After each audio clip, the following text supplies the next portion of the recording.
one day.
This year has marked a turning point in Star Citizen's history. We have finally moved past the question of whether we can build an architecture to deliver a universe with incredible detail at massive scale, seamlessly, and where thousands of people can all play together. Server meshing has been working pretty much flawlessly at scale for the past 9 months. It has brought a more populated and active verse with up to 700 players online and in the same space at once. It's greatly increased server performance and delivered a much more responsive player experience. I couldn't be prouder of the team. They delivered something no other online game does presently. There may be other games out there that claim large player counts, or even the ability to mesh, but none do it at our detail, scale, and seamlessness. Of course, there will be continued improvements to server meshing and to Star Engine, but having moved past this last big technological hurdle has allowed us to finally focus on quality of life and stability improvements, something that has long been overdue. We're about to deliver our 9th patch in 10 months, with content that has brought Star Citizen storytelling into new and exciting directions. We pushed more than 24 features and more than 2,000 bug fixes. And while there is still a long way to go, the game has gotten more stable, performant, and fun as a result. We see this in player metrics. More of you play every day. The daily average users is up 45% from last year, and your play time is up 15%. So more people venture out into the verse and stay there longer than ever before. And through all that, we've told the dual stories of the Frontier Fighters Assault on Pyro and the moral compromises being made to combat the regen crisis. Now, as those stories come to a rest for the time being, it's time to look forward to the next chapter of Star Citizen, where the instability in Pyro and the callous actions of some pave the way to new adventures, new locations, and new threats. Last year, we announced our next Star Citizen would be Nyx, home to the People's Alliance of Levski and bordering the Vandal threat. Today, we're proud to share that your adventures in Nyx begin not next year, but next month, when Star Citizen's third system comes online in Alpha 4.4. 2 new systems in 1 year. That's only possible because of the tireless work of our development teams, server meshing accelerating what's possible, the support teams behind the scenes, and most importantly, all of you. Now, I do miss that we're not all together under one roof this year, but in many ways, we're more connected than ever. Across the globe, many of you are gathering at watch parties, 9 of them with our developers in attendance, and countless others springing up in communities everywhere, and all happening simultaneously today. So even if we're separated by oceans and continents, we're bound together by the same passion for space, for discovery, and for this incredible universe we're building together. Whether you're at home or alongside your crew at a watch party, grab a drink, sit back, and let us take you inside our up-and-coming plans for the next year of Star Citizen.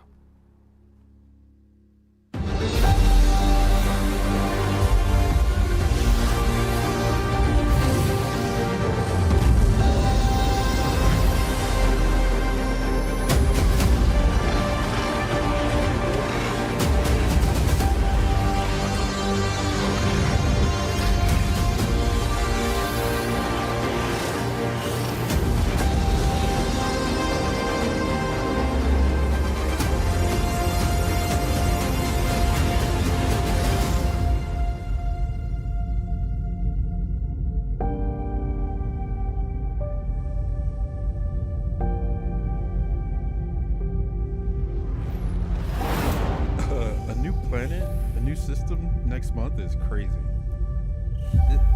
No one was expecting that. That's insanity.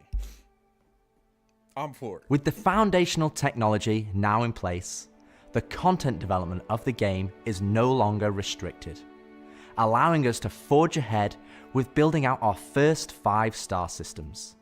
Nyx will see the much-loved Levski landing zone added back to the verse, while also bringing you one of its most iconic landmarks, the Glacium Belt. Here, you'll experience a new combined arms operation that will introduce new factions and new adventures for you to discover.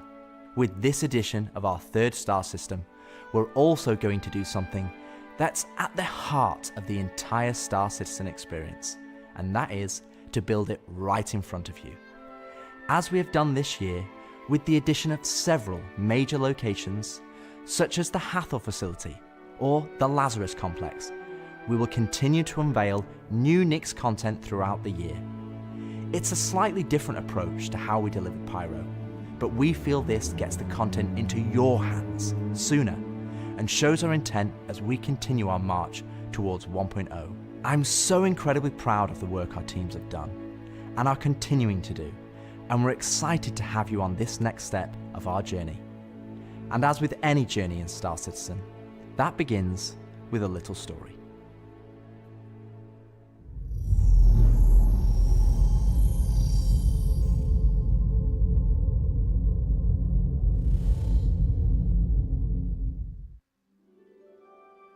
In 2025, we introduced 2 major storylines spanning multiple patches, creating a living backbone for adventure across the universe. The first was Pyro Must Burn. It connected Stanton to Pyro and introduced the Frontier Fighters, who are relentless, brutal, and determined to wipe out any threats that cross them. And with this month's release, you'll now take part in the conclusion to that storyline. The second was Science Run Amok, with the Regen Crisis throwing the Empire into chaos, and you all jumping in to help the various corporations respond. Through that journey, we pulled back the curtain on ASD and its shady practices, uncovering long-forgotten Onyx facilities, and met new characters like Dr. Logan Yorit and Detective Arkham Meller of the Hokro Agency. And just like the Pyro Must Burn storyline carried us into a new system, Science Run Amok is now setting the stage for Nyx, the next step in the larger story we're telling on the road to 1.0. As this new chapter of Star Citizen begins, let's hear from just a few of the team members working to bring this next era of our universe to life.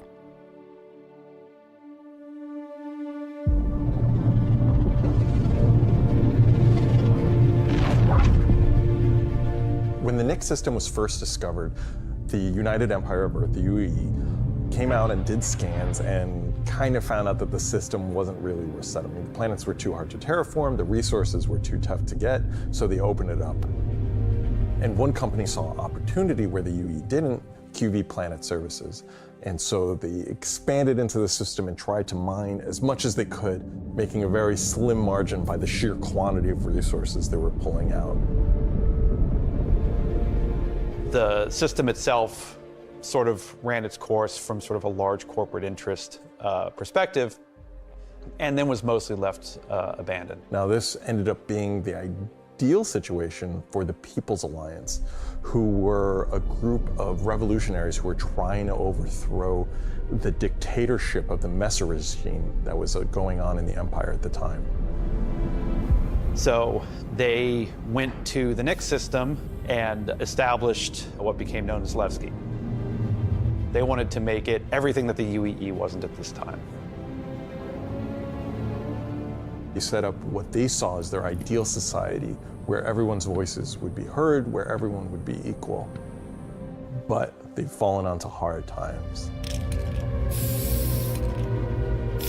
So Nix today is kind of at an interesting point in its history. Now that the UEE has kind of transformed itself into a democratic society, what is their role? What are the People's Alliance rebelling against?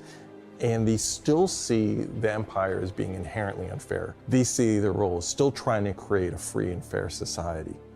But on the other hand, they have more problems than ever, and there's new threats lurking around every corner. And they have to ask, are they prepared to handle that? Or do they need to turn to the UEE for help?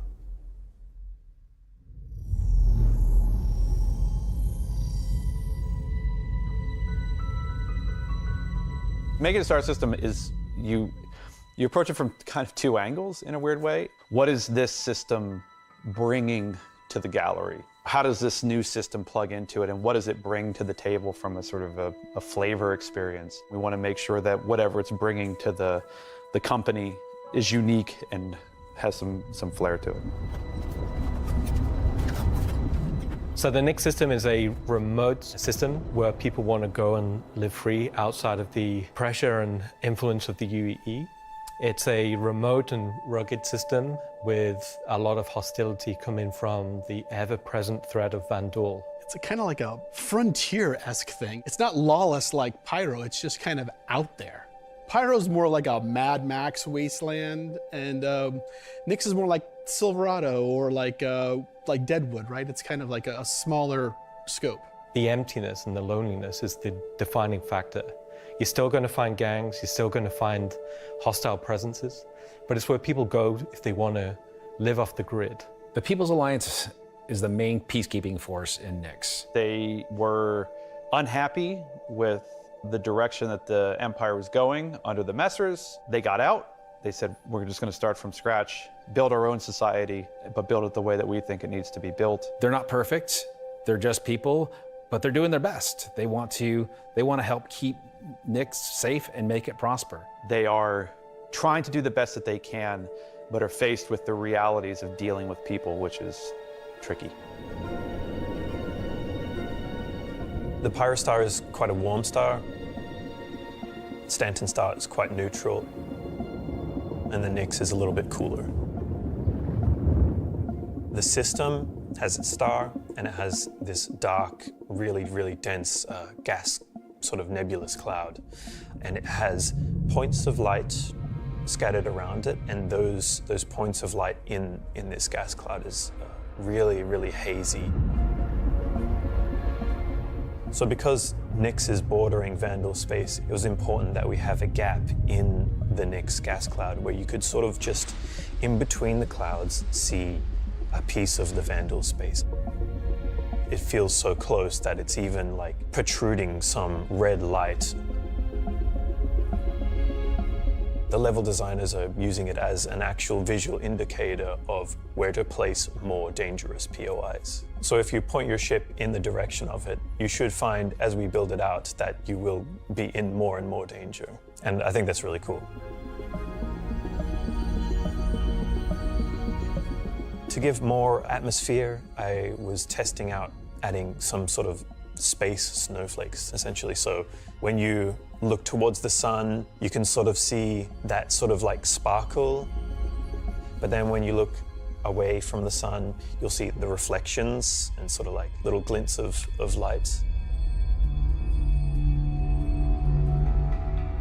For the jump points in Nyx, we'll have 2 on this release. We'll have one from Pyro to Nyx and one from Stanton to Nyx. It should be going from Nyx to Castra, but we're essentially bypassing Castra temporarily. Hey, we want to make sure you can get there any way you want. Glacian Belt is a huge asteroid belt that is in sort of the middle of the system. The Glacian Belt is a combination of a bunch of technologies that we already had. The asteroid fields we use for planetary rings and the gas clouds, and it's combining them to make something completely new that we've just not seen before. It's full of resources that are still left unharvested because it's kind of a tricky spot for mining. It's not the easiest place to go, but that means that there's still a lot of opportunity for independent miners to go out there. So the rocks in Nyx are a bit more sharp, like sorts of like icy look, rocky, cliff-like, very different from those in the Pyro and the Stanton. One of the big differences too is all of that extra added movement that just adds a little bit of extra flair. It's also a good hiding spot for people who are trying to elude capture, maybe set up ambushes, that type of stuff. Always feel way more interesting flying in those spaces than just, you know, through empty void.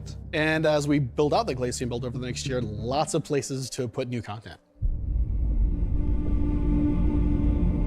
Delamar is a very large asteroid in the Glacian Belt that QV Planet Services had built a mining base on that got taken over by the People's Alliance and renamed Levski.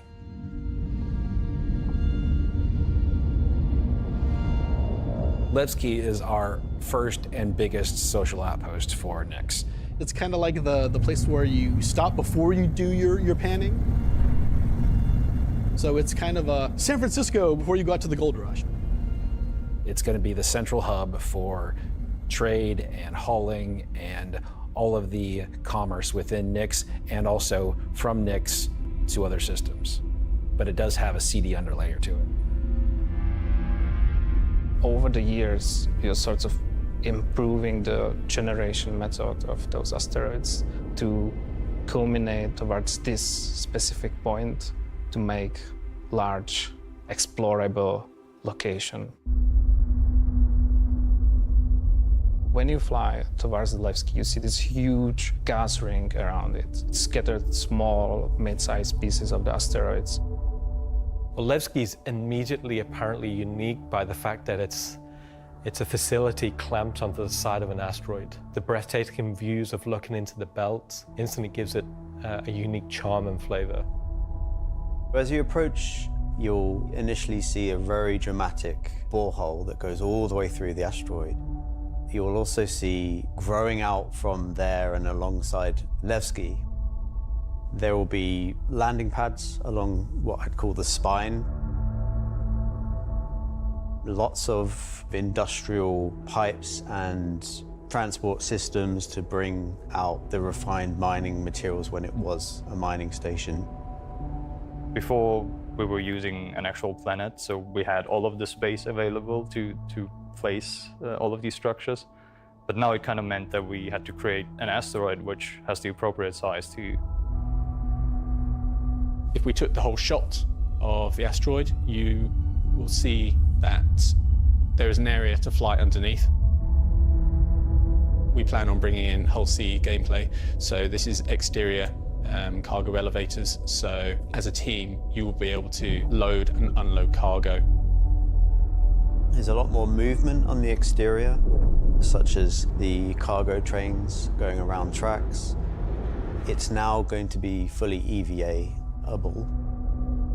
There will be walkways around the main landing zone to walk on using gravity plates, but you can drift off and kind of go wherever you want.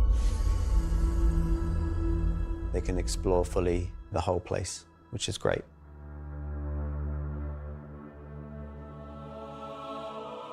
Unlike the majority of anarchists living in Pyro, there are people here in Nyx that care. It's not a downtrodden or derelict, dilapidated location. It has a sense of order. But only where the People's Alliance has people living. But we've had Levski before, and we've updated it quite substantially to be more in line with the newer features that have been put in since, but also visually, and there's been a lot of quality of life fixes that we've wanted to add and bring up to like a good standard for a landing zone. Gracing the main lobby of Levski is a large statue of Anthony Tanaka, who was a child worker. And was being worked to death, all of them were. And Anthony Tanaka just had a break and just said no, and stood up against the foremen, the supervisors, the managers, the guards, and was killed for it. And so he became a sort of a figurehead.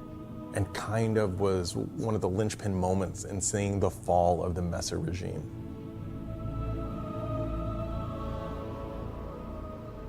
So if you take the elevator up to the top deck, you'll see the top view and the cargo area as well. So you can go through the cargo shop. You've got your normal kind of cargo needs. You'll have ability to trade and buy your tractor beam and other gear that you need. So if you were to die in the Nyx system, then one of the places you might come out from is the hospital in Levski, which is called the Mercy Hospital. So Mercy Hospital is just basically, it's a local med station for all the residents of Levski, anybody traveling through the system. Again, they're trying to provide as good medical help for people as they can. When you arrive at the HAB's location, you'll be presented with a lobby, elevator bank, and then you will take that transit to the HAB room. So within that room will be pods. And that's where the original miners would have lived. They're not the nicest, and they're a bit messy, but they're a home for people in Levski. If you head down to the lower view deck, you'll go through into the Grand Barter, which is your main social and commercial area of Levski. This is where you will see market sellers selling their wares. There will be stalls, there will be kind of more embedded shops.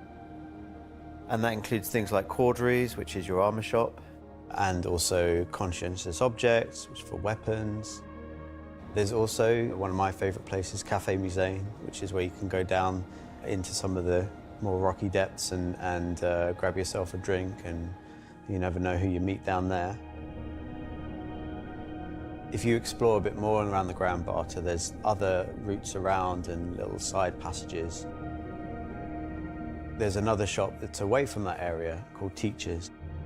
Teach's Ship Shop is basically where you would go if you were looking to pick up a used ship, buy some ship parts, fix up your old ship, find some new stuff, sell some scrap. We've closed up Dumpers Depot for Levski, and everything that used to be sold there will now be sold at Teachers. Another new area, as well as the cargo shop that we've added, is the refinery deck for Levski. That's where you can take your processed goods, not just from Levski, but from the rest of the Nyx system, and refine and sell those goods there. As a lot of the content in the next coming releases for Nyx is going to be mining related. So it's super important that Levski is a really nice hub for mining type of gameplay. So we're really happy to bring Levski back into the game. It's been gone for quite a few years now. I think it really provided a unique environment of it's run down, but the people who live there love it and are working their hardest to make it a great place to live. This is a location that has a lot of nostalgia for you guys, and we don't want this just to be a re-release. We do want you to go, wow. It's not going to be as complete as Pyro was when it first came out, but it's going to be our first iteration, and you're going to be able to see it grow as we work on it. Like with everything, we're always learning and improving and finding new ways. I mean, is there anything more Star Citizen than just building the system while the players watch us build it around them? It's going to add a nice dynamic to Stanton and be a much more calming of, style system than Pyro. The people that would have played it before are going to love to see this come back, and the people that haven't seen it before, it's going to be a great new location. This is the first time that I'm going to be able to touch stuff and kind of bring my own content to the game, and that's really exciting to me. Levski coming back into the game is a huge milestone personally for me. So I worked on the original quite some time ago, so seeing it come back and updated and improved and better is fantastic.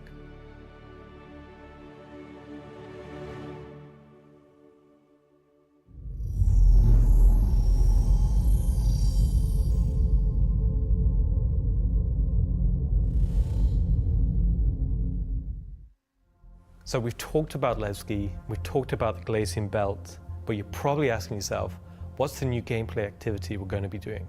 So let's find out. Welcome to Nyx is your first experience in a new space station in a new solar system. It's a mystery to be solved. There's things for the player to explore and look into. There's going to be some twists and turns, of course some combat, and if you're lucky enough to survive, maybe some good rewards. This is basically a continuation of kind of our ASD storyline. So in the closing out what we had called our Science Run Amok storyline, we had revealed that ASD had been procuring sort of very black market illegal stuff in order to conduct their experiments. So this mission is basically going to be continuing on that trail. So the Navy has learned that illegal tech is being sold in the UAE, and they're hiring Intersect to investigate. Intersect Defense Solutions is the leading military defense contractor in the UAE. So the Navy contracts with them a lot for doing various kind of military operations that they don't want to handle themselves. We didn't want players to be working directly for the Navy. The Navy just doesn't call up random citizens and ask like, hey, if you're free, can you fly a helicopter? I guess as a player, when you can think about like, oh, where am I going to be doing missions that are capital ship battles or large fleet scale stuff or military operations, that's all going to come from Intersect Defense Solutions. Intersect have discovered the source of the illegal tech is in the Nyx system and an old abandoned QV Planet Services logistics station that's come back online. So they want the players to figure out what's going on.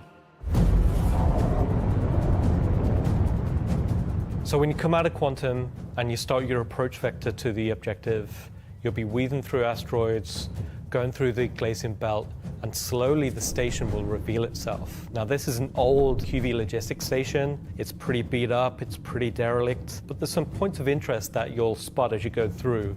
So the station itself shares design cues from old Pan Am stations found in Pyro.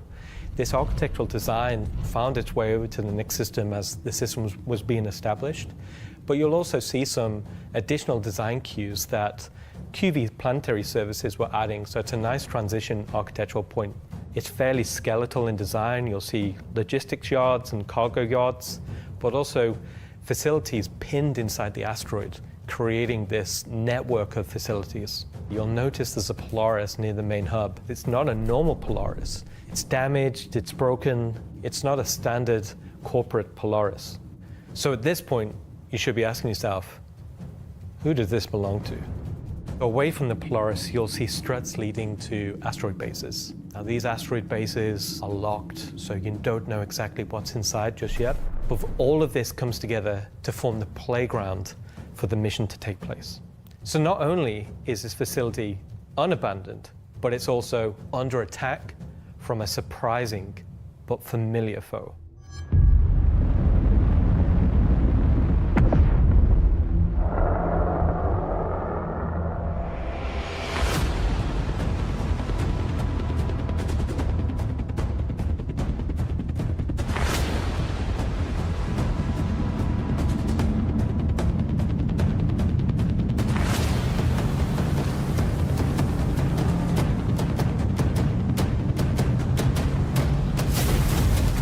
First time in the PU, the Vandal.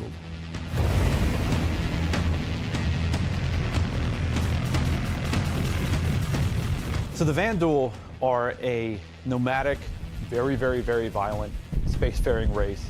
They've been striking out against outposts and such in the Nyx system. They don't really know what they want, don't know why they're doing it, but it seems like whoever's running the station is really pissed them off. Vandal raiding parties have been arriving in the system, and they're unaffiliated to any clan. There's small groups coming in and picking at them. But as time goes on, those raids are getting bigger and more frequent. There'll be the scythes that you're familiar with, glaives and blades that we all know and hate, and a new craft for the PU, the Vandal Stinger.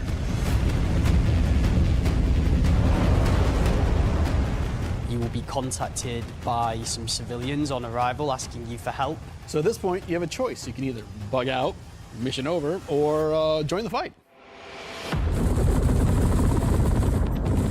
This will be the first time since the PU launched that you'll be able to fight against Vandal aggressor ships. This fight will be intense. The player should be able to deal with them, but they will have to be prepared and they'll have to come back in to fight off this initial wave, and that won't be the end of it. After you fight off the Vandal ships, the mysterious inhabitants of the station invite you to come on board. Which Intersect sort of will encourage you to do because it'll help further their investigation against what's happening here, why these QV stations have come back online. You dock your ship, you board the station, and it turns out the inhabitants here have a real surprise for you. The player will be immediately ambushed. These guys are not your friends. Of course, it's not going to be easy because the people that are inhabiting the station are going to fight you every step of the way. The fight will be challenging, but this definitely will be the warm-up phase of this mission. This will be the players getting a sense of what exactly is going on there, who these new people are. They'll be in unfamiliar armor. They'll be wielding unfamiliar weapons. And we want you to get a sense that you are in a new place, in a new territory, fighting a new faction. So after you survive this initial ambush, you get back in touch with Intersect, and obviously the question is, who are these people? Why are they attacking? Why are the Vandal attacking them? At this point, there's more going on here than anyone thought. The directive from Intersect is to explore the station and collect as much information as you possibly can. Along the way, you're going to get to explore some new areas. It's not just the space station. There's the disabled capital ship. There's asteroid bases nearby with obvious installations there, other forces that the Vandal have been attacking. There's a debris field.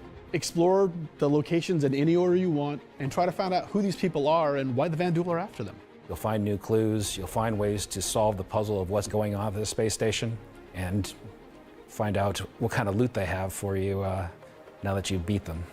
And of course, this is a legally open station, so anything you find is yours to keep and sell, maybe even give to Wicklow. This isn't just a one-time event, this is a permanent sort of mission that we're going to be adding to the game. You can go back and repeat this mission and find ways to do it even better, even faster. There'll be a different story and different flavor. Obviously, we can't have the same thing happen every time. There'll be other missions that Intersect will offer to you based on the evidence that you found. Now you know the real story, and you can start digging and giving more information to Intersect along the way.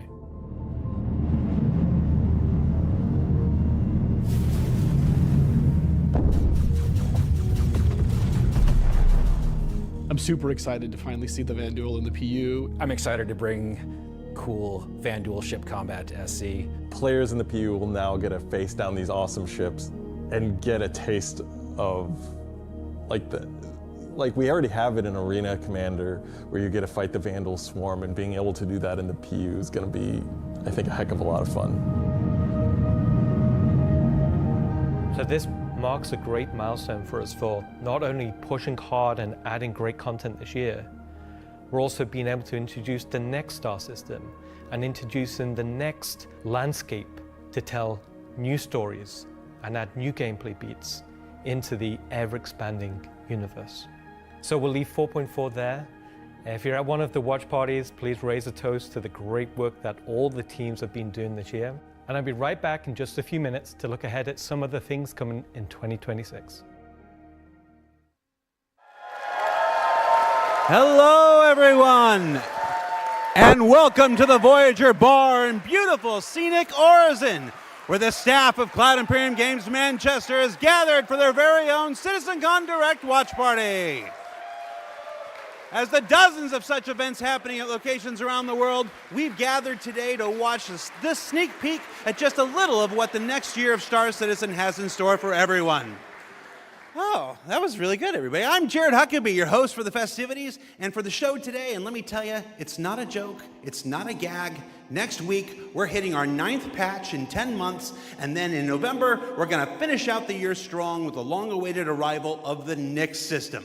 And in case you missed it because you were chatting with friends, hi. It's not the lawless wasteland of Pyro many folks have been speculating, but an independent system with its own set of rules and laws and multiple ways to get there. It's an exciting time for everyone at Cloud Imperium Games because, as the architects of our persistent universe said at the start of the show, the foundational tech that we've been building for so many years has now unlocked us to bring more to Star Citizen than ever before as we continue our journey towards 1.0. Now, before we continue with the show, let's get a few housekeeping tasks out of the way. First, we're simulcast on YouTube and Twitch. So if you want the keen communities of Twitch or the 4K ultra high resolution of YouTube, you have your choice. Second, throughout the broadcast today, we want to see and hear what you have to say along the way, and you can tell us on social media by using #CitizenCon. We're especially interested to see any photos from those watch parties that are happening across the globe, and we're going to find some way to bring a few of them into the broadcast later in the program. Third, we've also had a CitizenCon contest going for people to create their very own slice of life in the PU videos, and we played the winning entries during our pre-show countdown. The offerings were super varied. The idea was to work with a team to show the life of a miner or a hauler or a bounty hunter or whatever. But one guy just said, I'm going to make a video about how awesome I am. And I respect that. So shout out Nocturnal Revenant. I don't remember if you were one of the winners getting an L21 Wolf from Kruger for their efforts, but you won the coveted Disco Lando Complete Narcissist Award. Good job. And to all the winners, I'm sure someone will either be in touch with you about your wolves or they'll just show up on your accounts. I really don't know how that process works. Probably would have been good to find out before the show, huh? He's so afraid. Either way, if you missed the pre-show and are curious if you won, you can check the replay after we're done here today. All right. I just realized that my bosses, Chris and Sandy, are sitting in a movie theater watch party in Switzerland right now. A completely captive audience. So real behind the scenes here. This is especially torturous for Chris right now because he's super excited about the next segment we've got coming up. Aren't you, Chris? And you're just sat there right now, forced to watch and listen to anything I say. Do either of you regret that decision so long ago? All right, so I've probably pushed my luck enough. Let's get to the next thing. When Nyx arrives next month, it'll have Levski, the Glacium Belt, and the new Welcome to Nyx operation we just discussed. But throughout 2026, we'll also continue to build the Star System out with new features and new technologies that will not only set Nyx apart and give it a unique identity from its sibling star systems, but continue to set Star Citizen apart from other video games altogether. Now at this point, if you're running one of the watch parties, you're going to want to crank your speakers up for some brand new music from the maestro Pedro himself, and let's take a look at some of what the next year has to offer for the Nyx system.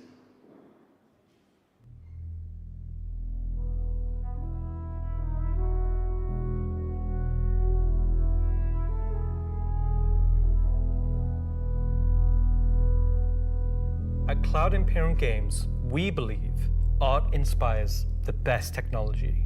And through the development of that technology, it pushes us to create even better art. When Genesis comes to the persistent universe starting next year, it will change how you experience every world. And not just in the building of the new planets for the Nyx system. We will also go back through Stanton and Pyro and reimagine them through the lens of our technology.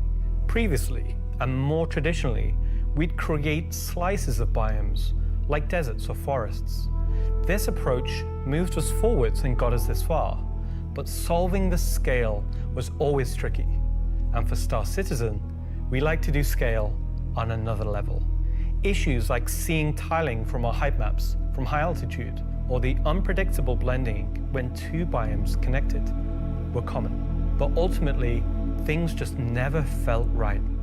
Our worlds were gorgeous, but to us, they still sometimes felt like interpretations. Now, this was a super hard problem, which we needed to solve at the scale the star system requires. We challenged ourselves to emulate nature in the most believable way, and not just on a planetary scale, but to our level of detail.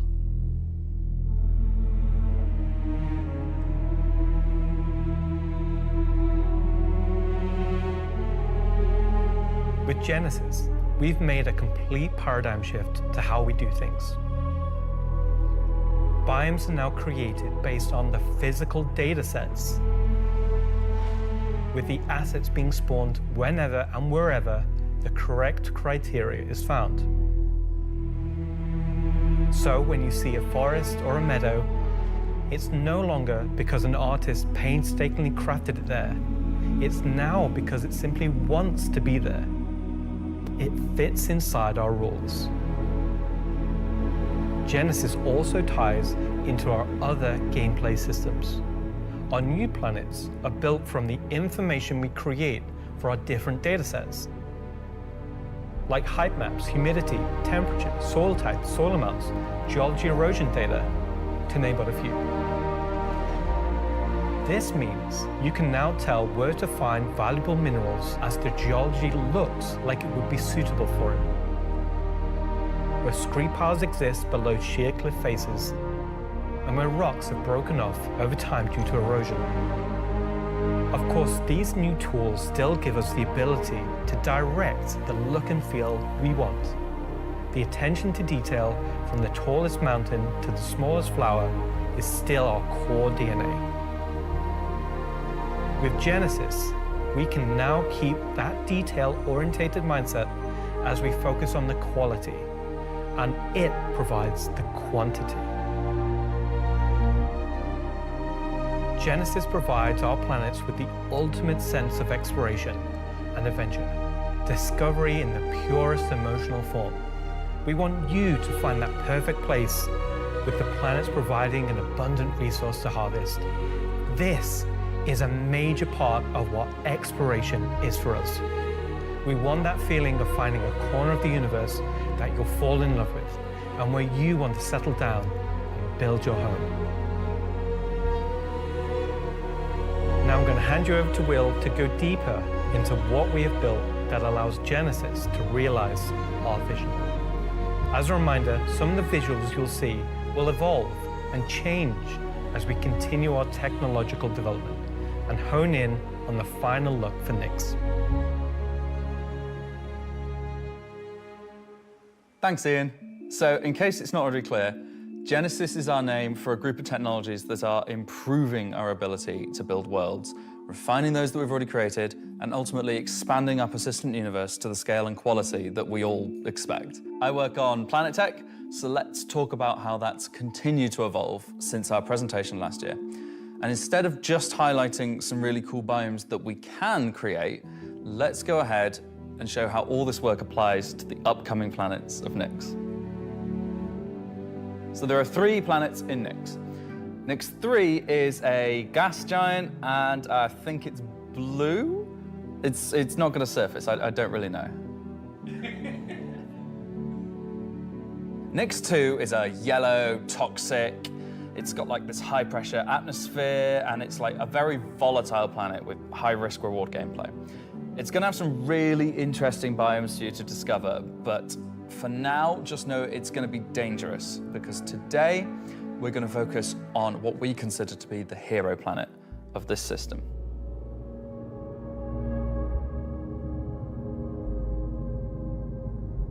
Nyx 1 has got a rugged, remote beauty.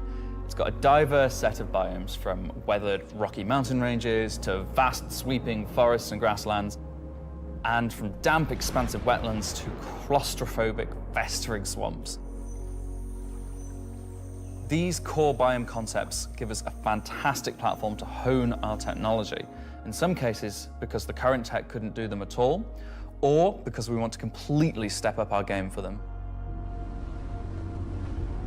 So, let's approach this planet in much the same way that you, the player, will, from orbit.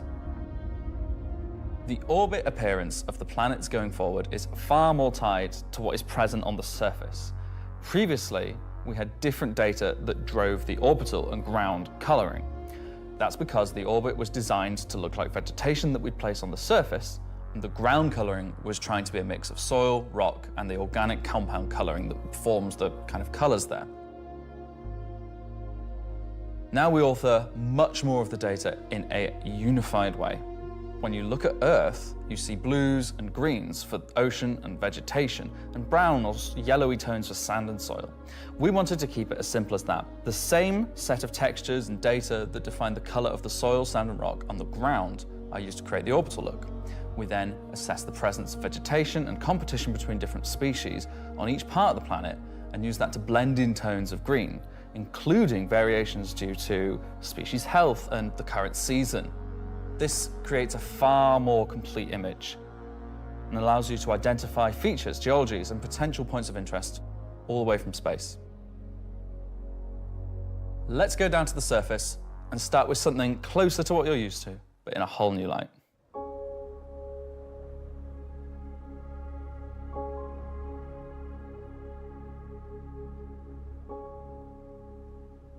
When we approached the surface of the planet, we wanted to start by focusing on just the soil and rock. One of the things that was missing from our terrain previously was simply feature complexity.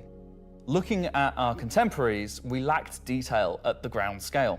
To combat this, we've added a new layer of data. That layer is called the medium tiles. These are intelligently placed on top of the existing 4-kilometer terrain tiles based on slope, soil type, and other erosion data. And these medium tiles don't just create height changes, they also bring in local erosion data both for soil and bedrock size values. And this gives us a whole new level of terrain detail, of scale, and allows us to create far more unique locations across the planet. So now that we've nailed the surface, let's have a look at adding some rocks. We've now got two major contributors to the rock content of our planets. Firstly, long desired feature, cliffs. We are adding large scale, varied detail to all our cliffs based on the geology at a given location. This adds an exciting new dimension to steep slopes that we simply couldn't get before. The second is a big one for you ground vehicle enthusiasts. Rocks are now found not scattered everywhere, like spilt popcorn at the cinema, but only in places you'd expect to find them, thanks to a brand new rock scattering algorithm that isn't annoying as hell.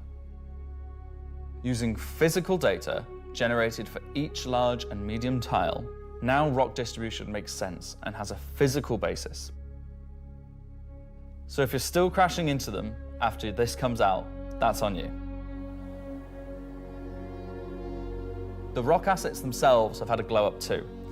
We now create rock sets related to a particular geology that look like they originated from the same source. And this ties into how we'll be distributing minables in much more interesting ways too.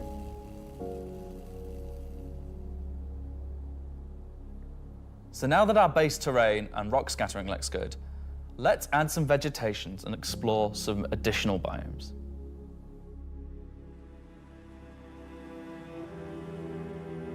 Nyx One's forests and grasslands are full of trees, various grass species, rock formations, and they're found in all sorts of elevations like mountain valleys, open plains, and dense meadows.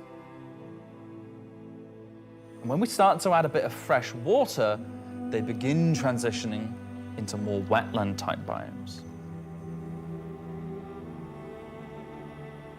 And while forests are super cool, let's focus on the grasslands and wetlands today. So, how are we making these look so great? Obviously, we've had grass before, but never meadows of it, because until now, we haven't been able to spawn grass in large enough quantities or effectively represented at distance. So we're stepping up our game in terms of spawning, shaping, and shading grass. With Genesis, we now leverage GPU spawning to create vast quantities of assets across all biomes, whether it be dense meadows or more complex collections of ground cover like you can see in these wetlands. We are also able to fit our grass tiles to the ground by conforming them to the unique terrain underneath. Now we can finally cover complex terrain shapes with grass and ground cover assets, and as a result they are now gravity aligned, meaning each blade is oriented as you'd expect and not sticking out like before.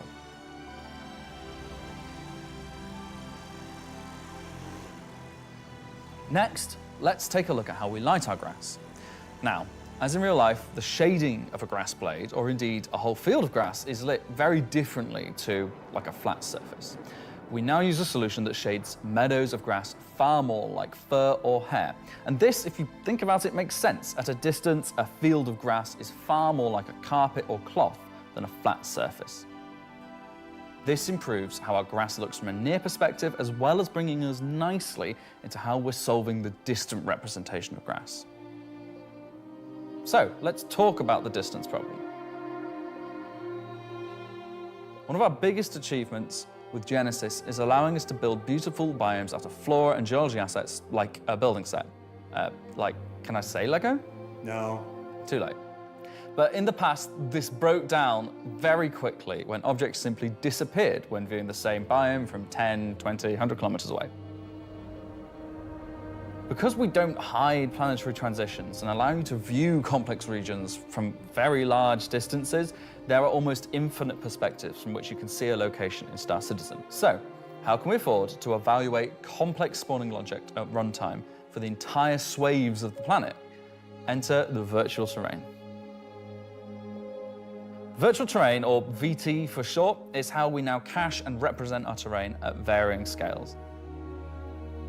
This has been the enabler for all of the lovely advances in terrain complexity and asset spawning we've shown so far. And it's also how we now evaluate and represent vegetation from a distance. When creating the VT for each part of the terrain, we assess if vegetation has covered the ground, and if so, what shading should be applied. For all of our biomes, we're now able to use the same shading model for the distant representation as the close-up asset, whether that's our lovely rolling hills, some more dramatic rockscapes, those muggy wetlands, or even our festering swamps. So yeah, we didn't forget about the swamps, and they're coming to Nyx 1 as well. Built using the lessons learned and all the technologies we've developed, these swamps now spring into existence from the planetary data. This biome combines all of the elements from the other biomes we've shown you today, from water interaction, denser spawning, unique ground coverage, and I think it creates something really unique.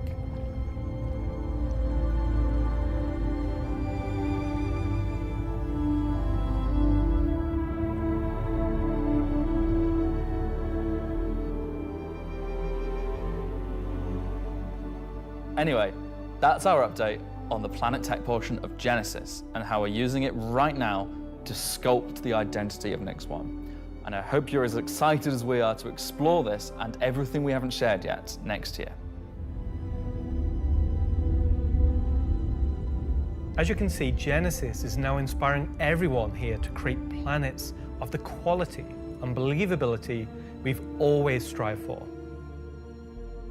A meeting of technology and art that I truly believe will set our worlds apart from anything we've done before.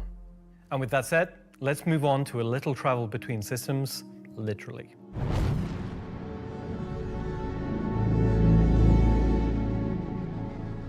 Up until now, our mission system has been specific to the star system you're in, meaning a Stanton mission has to take place in the Stanton system, and a Pyro mission has to take place there. We've never been able to link these together, but with the introduction of our third star system, it's time for this to change. And that begins with the introduction of interstellar cargo. What are you talking about today? System-to-system hauling missions. Hauling is back. No one said hauling was gone. He doesn't even play the game? These are exactly what they say on the tin. Missions where you're going to start in, say, Stanton and end in Nyx, taking various volumes of cargo between the stations. So there'll be high volumes of cargo that kind of fulfill the purpose for the Hull C and the other series of Hull ships.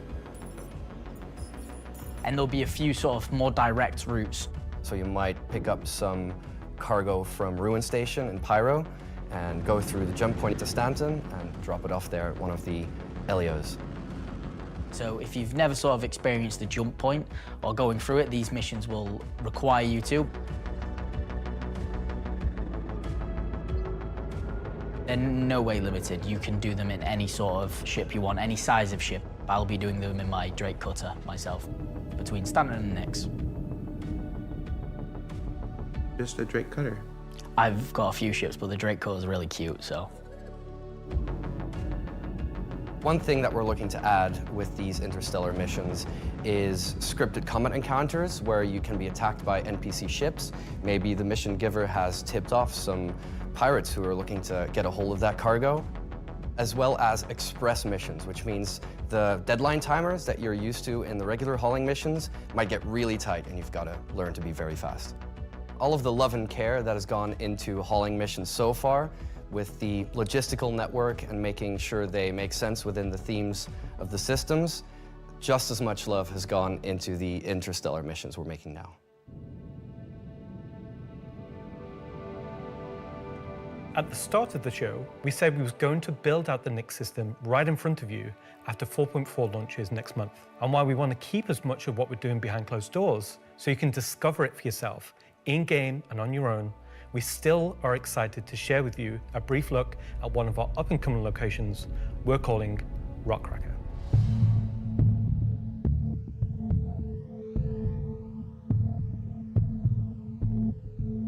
Okay, so Rockcracker, Jared, is our internal name.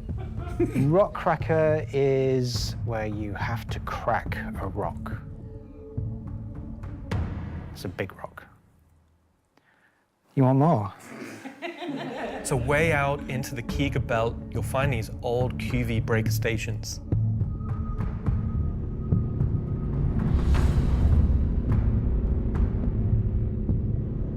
These were originally industrial facilities breaking apart large asteroids and mining them down. But since they've been mothballed and been left abandoned. So you're going to have to find your way inside and thinking about how do we bring this facility back to life. It's not just about flipping a switch. As you bring these stations back to life, you'll be lighting the beacon and calling attention to these long forgotten places. One of the main features is the laser head, which will require certain things to get working. It's up to you and your friends to find how to get in. There'll be a variety of options. Whether you're discovering the bowels of the station and mining your way through long-forgotten tunnels, or you're going through the main laser entrance. Now, as you're traversing through the facility, you'll find the old engine room. Now, there may be ways to bring the facility back to life, kickstart the engines, and bring power to different parts of the facility. Maybe eventually bringing the laser back online and cracking some rocks. The secondary gameplay loop is FPS combat. You're not there by yourself. There may be squatters and outlaws in these stations trying to stop you from what you want to do.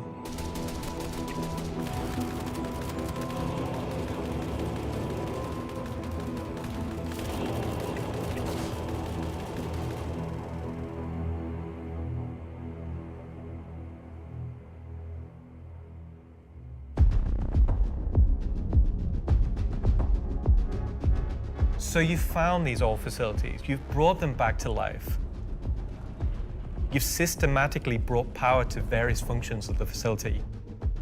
You've activated the laser. You've fired the laser. You've broken apart the rock. And then you'll be able to fly your ship inside and see what's there. So you fly a ship into an asteroid. Yeah. You just get into your ship and fly in and start searching around and trying to find the pieces that you want to mine.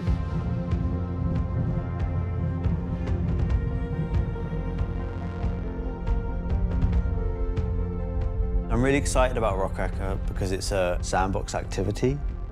You can kind of go to these whenever you want to. This content is for players who enjoy mining, who enjoy exploration, investigation, and don't mind a little bit of FPS content while they're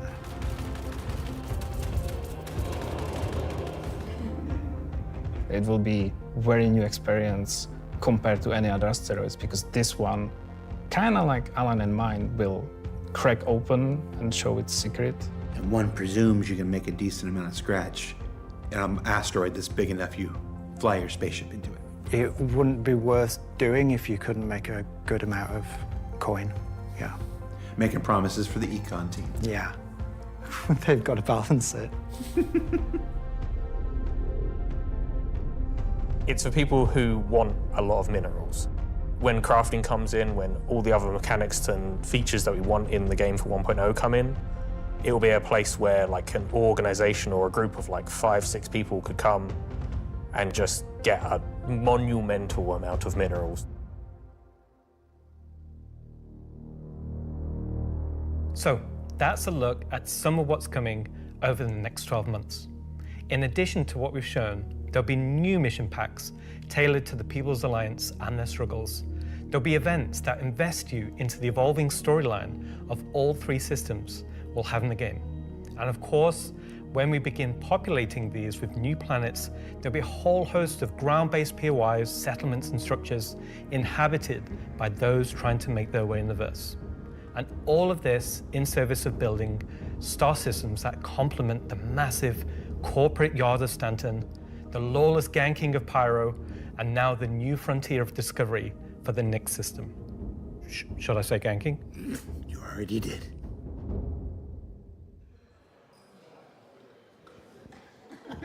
Good job, everyone. So yeah, a whole lot to take in there. Interstellar hauling is the beginning of a massive expansion to the mission system that'll let us connect these 3 star systems like never before.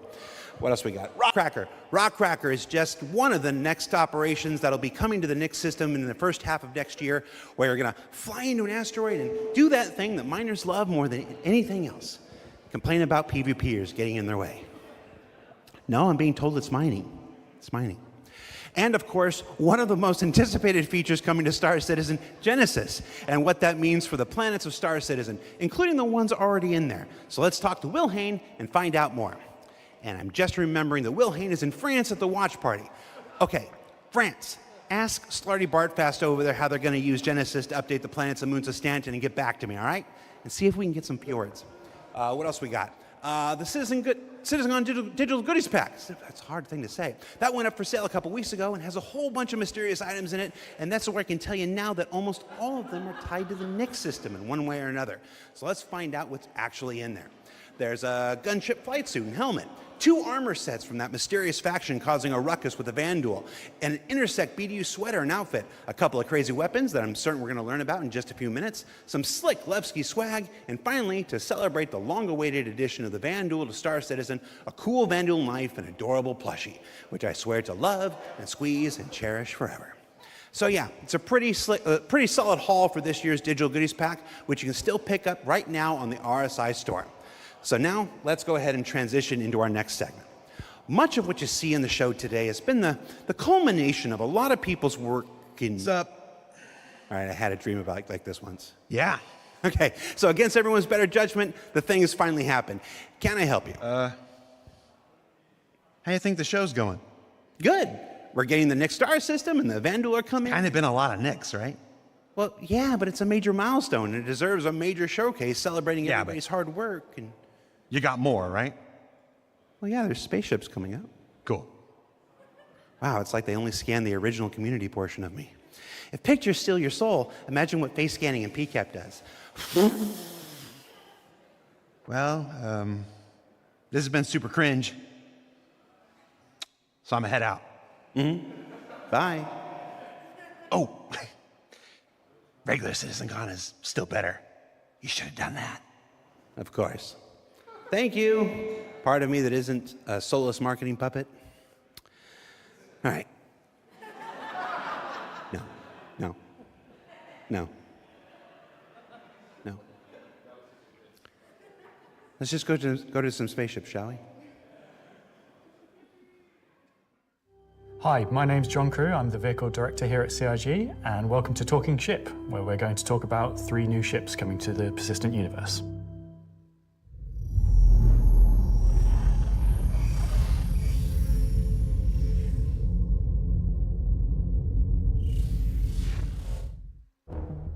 The last year has been pretty hectic in terms of vehicle deliveries. I think we've delivered the most we've ever done in a 12-month period, and we've covered all the way from tiny little snubs all the way up to capital ships. We've kind of filled out a few little gaps. We've introduced some new ships by some old manufacturers. We had the Polaris come out, and obviously people have enjoyed playing with that. We snuck the Idris in without none of you expecting it for a while, and it's been a busy year. It's nice to start revisit some of the older catalogue and some of the bigger ships again. I think my favourite ship from the last year is a tie between the Wolf and the Golem. Favourite ship in the last year? Probably the Wolf. I feel like it's the obvious one. I'm trying to think of something else, but I really like the Wolf. Everyone's mentioned the Wolf. The Wolf's everyone's favourite. The Wolf, obviously a return of Kruger, a completely new aesthetic to the game. The Wolf was, it was kind of everything we set it out to be, and it revived an old manufacturer. We've not seen anything from a while, so yeah, I'm going to say the Wolf. The Golem, I think, is just an incredibly well-formed ship in such a small package. It really just shows off that Drake aesthetic, giving you the absolute bare minimum needed to perform a role. I honestly do really like the Zeus. I think it came out really well. It's kind of hard to pin down a favourite, to be honest, because we've released, a lot of really cool ships. Next year, we've got some super exciting ships coming up. We're ticking off a few big ones, which is good. We're going to see, again, maybe some ships from some manufacturers that don't have that many in their lineup. There's a few big challenging ones starting, so they're good. A breadth of ships, should we say. The 3 new ships we're going to introduce today all tie in some way to the primary factions fighting over the Nyx system. We'll start with the People's Alliance and Anvil Aerospace. Anvil is a very military-based brand. It's been a brand that's in Star Citizen for a long time, fighting for lots of military contracts and lore, often up against Aegis, and to the point it actually beat Aegis in the past. You will be familiar with a lot of their ships' designs, such as the Hornet and Lightning. Earlier this year, we introduced the Anvil Asgard, based on the Valkyrie chassis, which is an extremely popular offering. And this year, we're bringing the concept ship we introduced last year, the Anvil Paladin, to life. The Paladin is a gunship from Anvil Aerospace designed to support ground operations. The gunship is a ship that's designed to stay in a sustained firefight while dealing a lot of damage, also taking damage. We don't have a lot of gunships in the game, the true dedicated gunships. They are quite a tricky archetype to control in game without being too powerful. It's designed with a lot of firepower and high armor and health, but very low maneuverability. It's multi-crew, it's just built purely for battle. It's got lots of armor, lots of guns, big guns. It's got a very similar squat kind of form to the Valkyrie. It kind of reminds me of, I guess, like a pit bull. Obviously a very menacing silhouette. It looks quite forward-weighted in its stance. It feels like it's coming towards you even when it's just sat still, and I think that's something that helps with it feeling intimidating. If we swing round, following the ship round clockwise, what you'll then see is the first of the side turrets. If you notice the canopy, you'll see that there's a fairly thick space between where the glass is and the hull exterior. That's because it has deployable armor, which can come out and give you a little bit more cover while you're actually attacking the target head on. It's got these really nice kind of dual connected wings with the turrets out on the sides, just to try and give as much kind of range for those turrets as we can get. Which is controlled by one of the 2 remote stations underneath the bridge. If we come around to the rear, you'll see a rail. Now that rail mounts the main turret of the ship, which is controlled by the co-pilot. So you've got full 360 coverage underneath, full 360 coverage on top with it, and then the side turrets also have 360 coverage that way around and 180 out sideways. So really you have, between the turrets pretty much 360 coverage in all directions. One of the unique things about the Paladin is all the turrets are remote and all the crew are located in this one central two-story room. A lot of our other gunships, the crew gets scattered across the ship, but with the Paladin, you're all sat together with a nice, cool experience, so you can really feel like you're playing as a group. You've got the pilot, co-pilot up top, and you've got the gunners underneath, and I think that helps with the intention of what the ship does, because you've got this really nice kind of like gunner viewpoint down, kind of giving this lower coverage. We added a glass floor just to keep the two connected.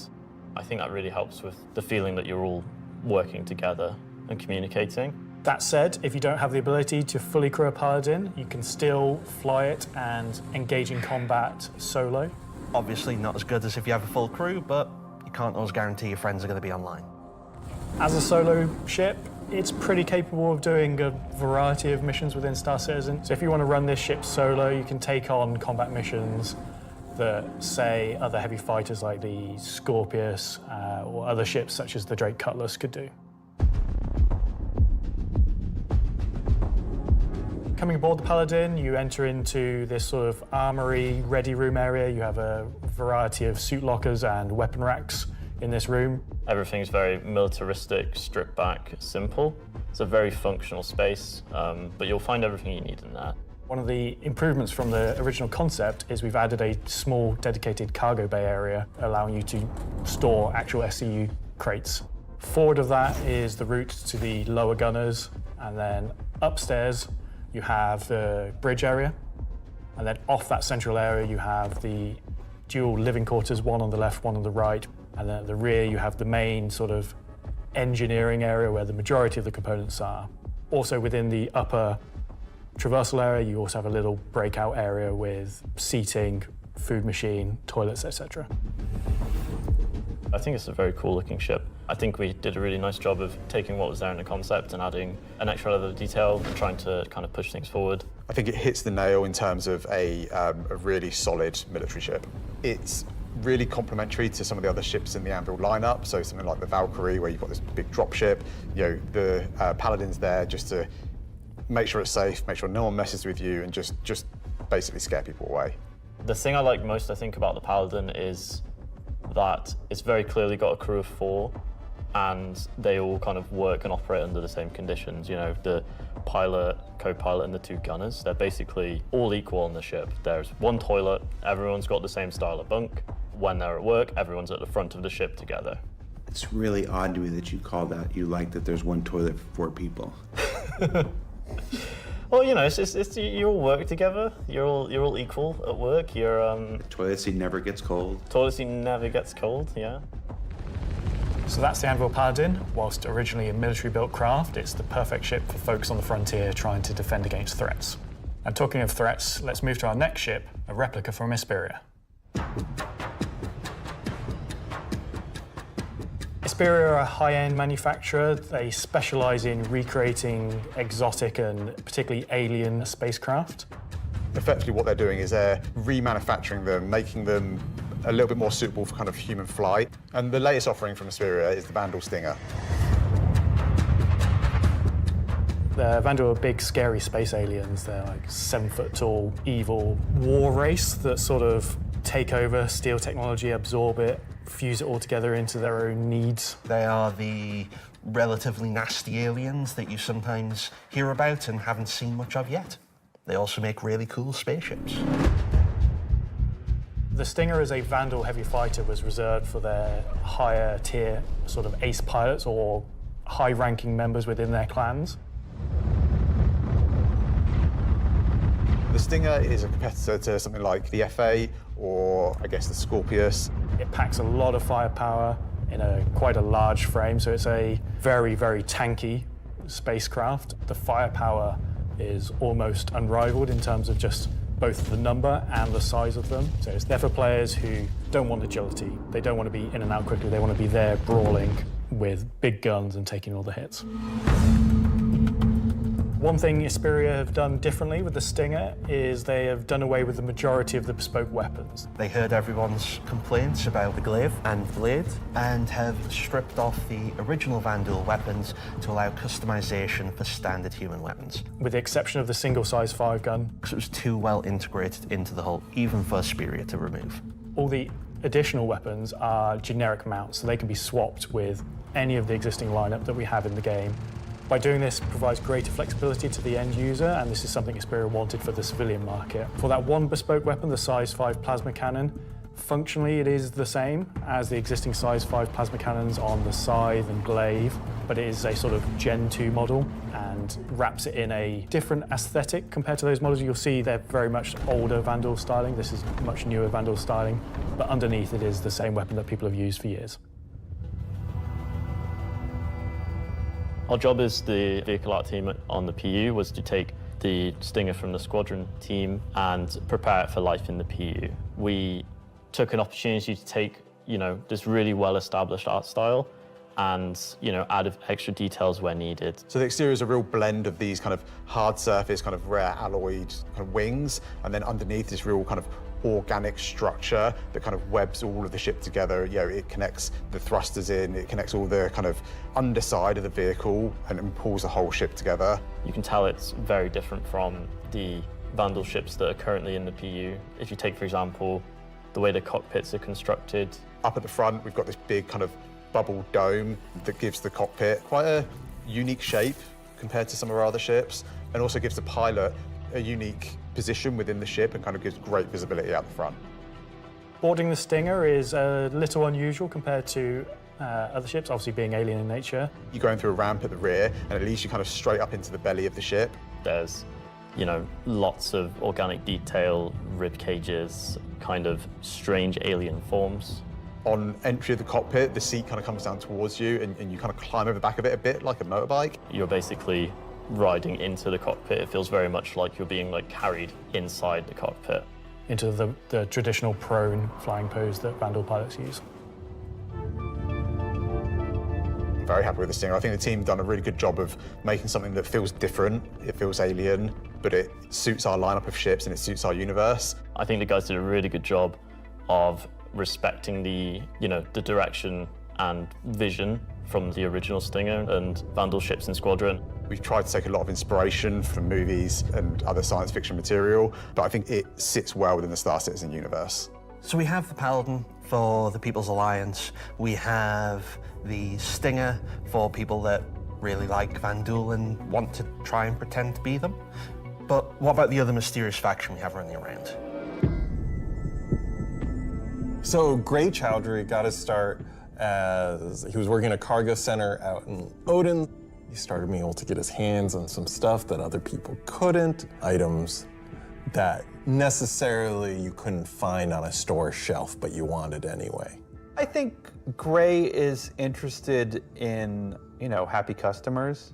Gray just sees themselves as a conduit to get these things in the hands of people who would appreciate them. And I think that his latest offering is really going to turn some heads.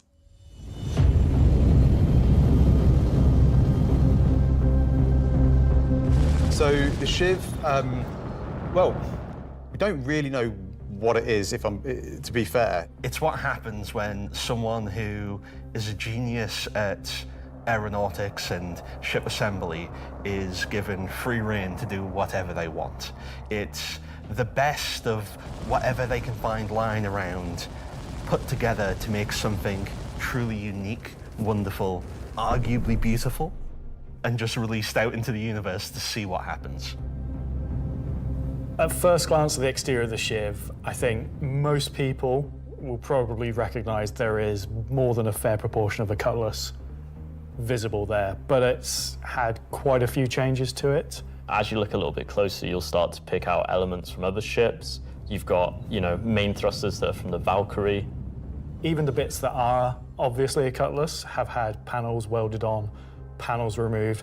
The top turret, which is now remote, is just this hodgepodge amalgamation with multiple other ships' turrets. And then the changes continue onto the inside where, again, it sort of feels cutlass-like, but then you'll find there's bits of Crusader ships just integrated into the wall instead of what was there originally.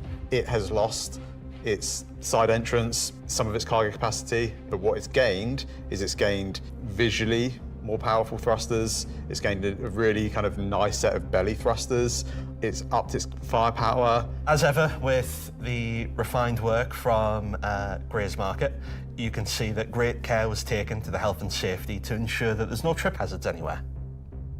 There's like loose cables, panels are exposed. If you look carefully, you'll notice there are like tools laying around in the cockpit. It's gained a toilet, bucket. Yeah, it's one for doing stuff and then you need a second one to wash your hands. It's not an animal.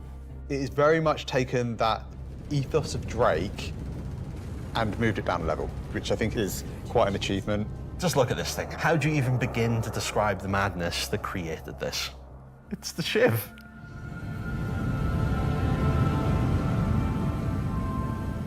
This is something new and different for Star Citizen. Where did it come from? I'm not going to answer that.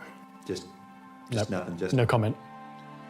Gray goes to places and talks to people. I mean, you know, there are just many ways to find these things that, you know, I mean, are they legitimate, you know, manufacturers? No. Are they operating on the right side of the law? Maybe not, but, you know, money's money. Does Gray have a motto, an ethos to live by? It probably comes down to, don't ask where I got it, don't ask how we got it. Don't worry about it. Just ask if you want it. I think the Shiv is for someone that is looking for something a bit different, a bit away from the norm, that just wants something that's unique. It's definitely for people who like a rustic aesthetic. It's a fun ship, but it's also really strong, to be honest, and it's absolutely a statement. I'm happy with the 3 ship offerings. They are obviously very combat heavy. There's something we wouldn't normally release all at once, but honestly, all of them are a different statement and they're all cool. As always, super excited to release these ships into the game and just see how players react and play with them. It's always fun to see the quirks and the shenanigans that people get up to with them. So that's Talking Ship for another year. So. Yeah, you can do the thing with Lexi. Talking weapons. So I've just been informed that we have to do a bit of a timeshare agreement this year, so we have to throw it over to Alexei for Talking Weapons, which is an extremely original name.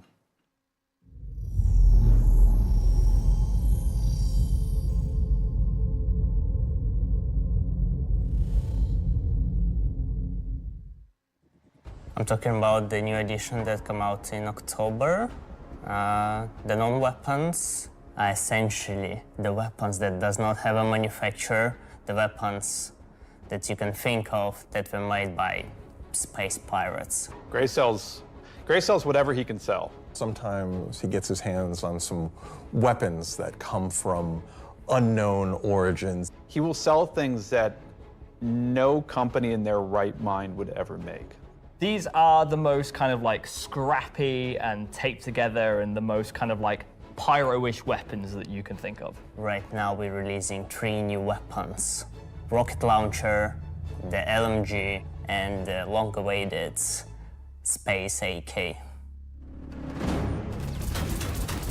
I think this is the one that not only is the most in demand, but I've been politely badgered about the most. It's a fun rifle that basically fires energy and ballistic in sequence.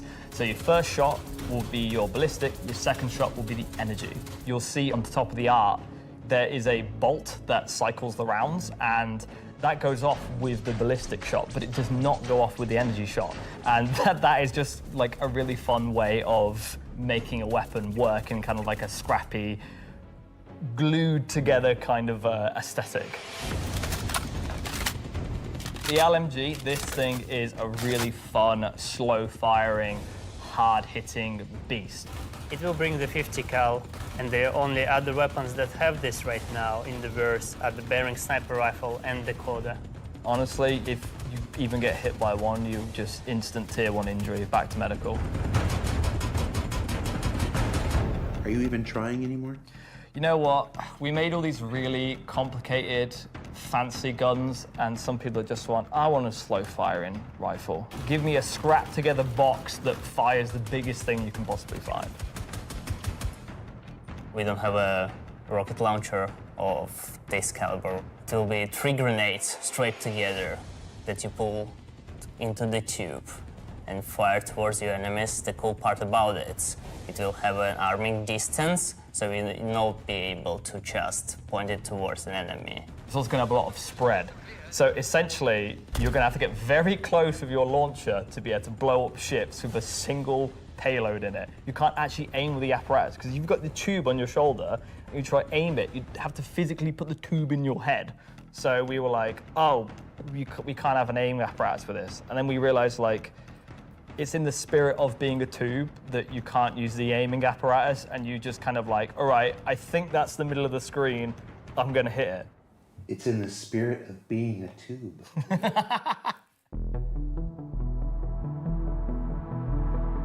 Are we gonna talk about binoculars? Binoculars are really cool. We don't have anything like this in the verse, and I think it will be really convenient to use something that's dedicated to look for the things, especially far away, instead of using your sniper scope, for example. Will the binoculars have glint? I'm not aware of this one. Probably not, because binoculars are not something that you need to be aware of. It's really funny because obviously, due to glint gate, as I beautifully internally call it, basically there was a lot of community feedback basically saying like, oh, I really like spotting people. I really like playing a spotter. And essentially I was like, oh, this community wants to be able to spot people from distances. And what can we make gadget-wise that doesn't require new features? And it was like binoculars. And I prototyped a thing which essentially was just a scope in a hand, and it worked. So we've got some really cool binoculars coming that allow you to spot people from distances. And how much damage do the binoculars do? Depends on how you throw them.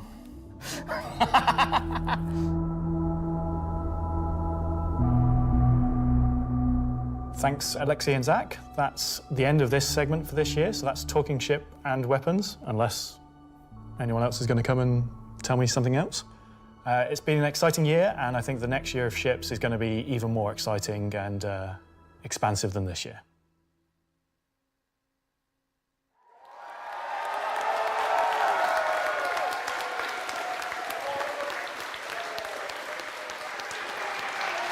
Well.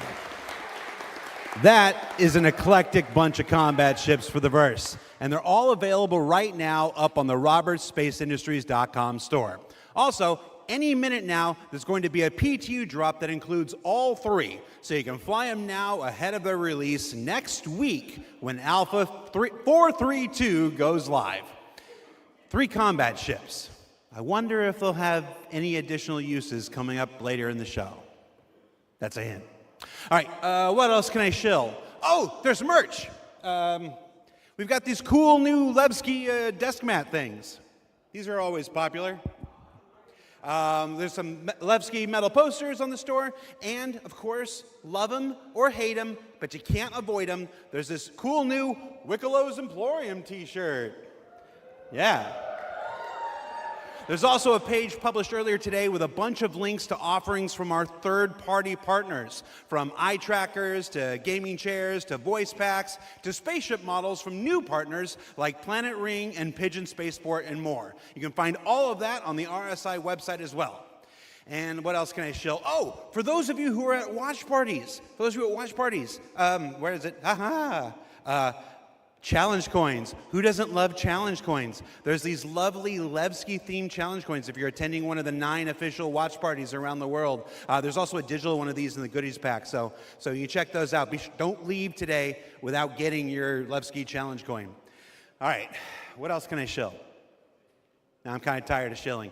All right, let's find out some more about where we are. Simon, can we move? Can we do it? Oh, yeah, look at that. Okay, here we go.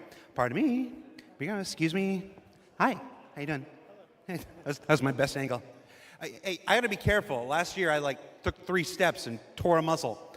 All right, so this is the 9th floor of CIG Manchester's Manchester office. That's you.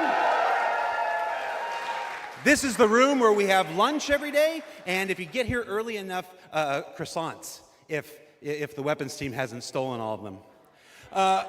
Over here, we got some cool mannequins representing different aspects of the game. You got the ever-present, Hurston security armor over here. That's really cool.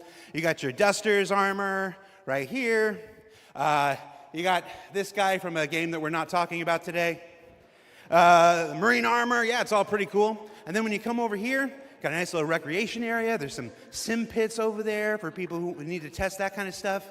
We got this cool Krigeri Bengal carrier. Come over here, shoot it. Go down the nose here. Watch this. It's very cool. I'm gonna go over here. Can you see me? Hi, Mom. All right. So yeah, and what are you doing, Richard Towler? All right. I thought John went to Washington, D.C. Let's see, what else we got? We got cool Voyager bar here. This is where we get all kinds of breakfast goodies, coffee, stuff like that. Hey, who remembers the big coffee controversy of 2016, where everybody took to Reddit and pondered the question, do devs deserve coffee?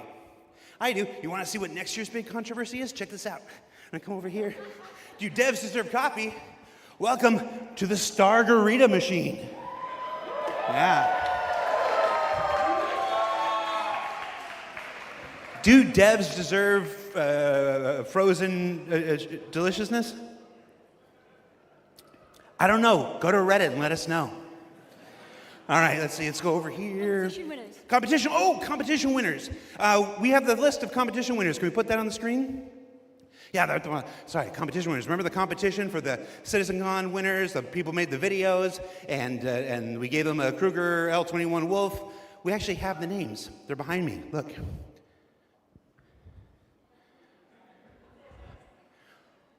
Oh. All right, that's cool. Also, everybody's got food. Do I have food here? Oh, somebody's supposed to save me pizza. All right, so we got. Oh, you guys saved me a lot of pizza. Let's see. There's like 3 different kinds of pizza here. What if we just combine them into like a challenger situation here?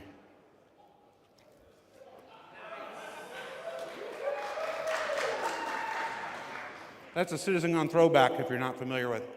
So I have now crafted my own pizza experience. And that is a terrible segue into our next segment. Gemma, Gemma, are you there? Yes, Jared. Can we fire up the FPS crafting segment while I try to chew this off camera? We sure can. Roll, BT. It's good time.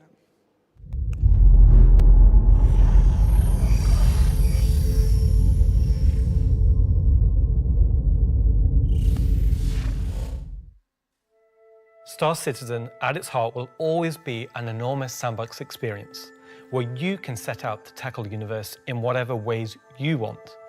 But that doesn't mean we can't shape parts of the universe here and there to better suit our needs. That goes for both you and us. Let's start this part of the show with a look at how crafting is going to change everything from resource gathering, refining, and even combat when it comes online in the next few months.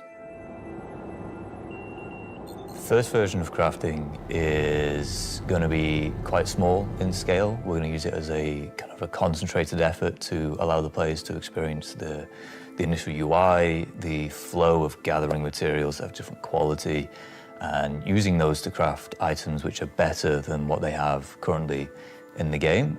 The first version is going to be primarily FPS items that you can craft, weapons and armor.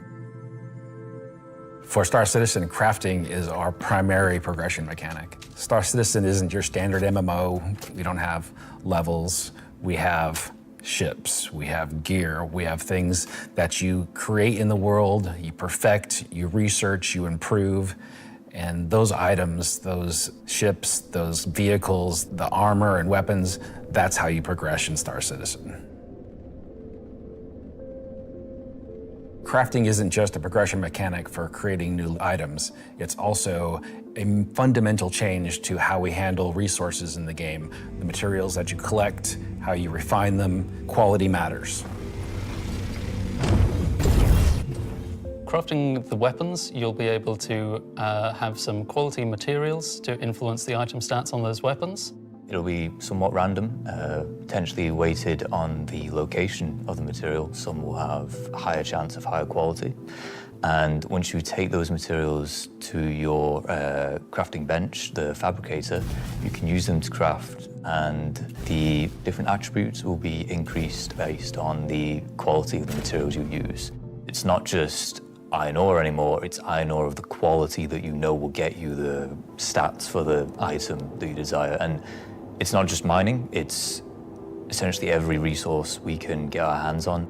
To support this, we also need major changes to inventory so that all of these new resources that you're collecting, you can see what you have, you can order it better, you can understand what you have in your inventory. We won't have the new refining crafting system yet. We'll be using the existing ones. Those will pass the quality through into the refined materials, which you can then take to your crafting machine and start making your personal items. Once you have your blueprint and your quality materials that you've refined, then you can put them together on the item fabricator. This will be pretty much what we showed in last year's CitizenCon, with the UI letting you assign your quality resources to different aspects of the item.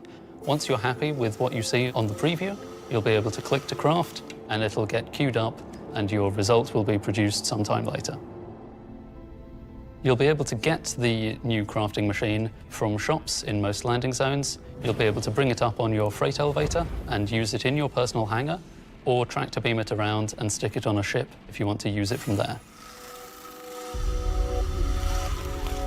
There'll be a small amount of blueprints you get credited to your account just to test and mess around, but the vast majority of them will be earned through missions, and then you can use that blueprint to craft the item that it is that you've got the blueprint for. So it should be a good reason to go and test all the different various missions in the game.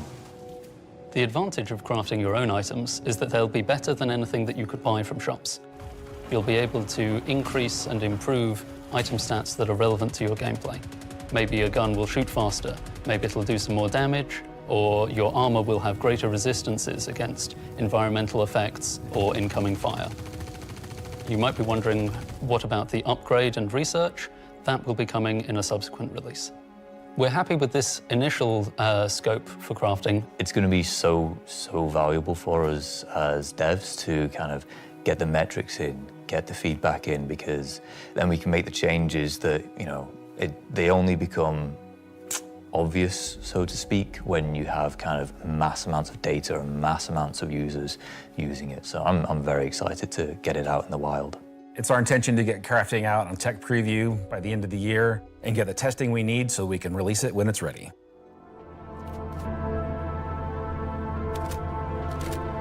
So that's one way you'll be crafting your own experiences in the Star Citizen universe.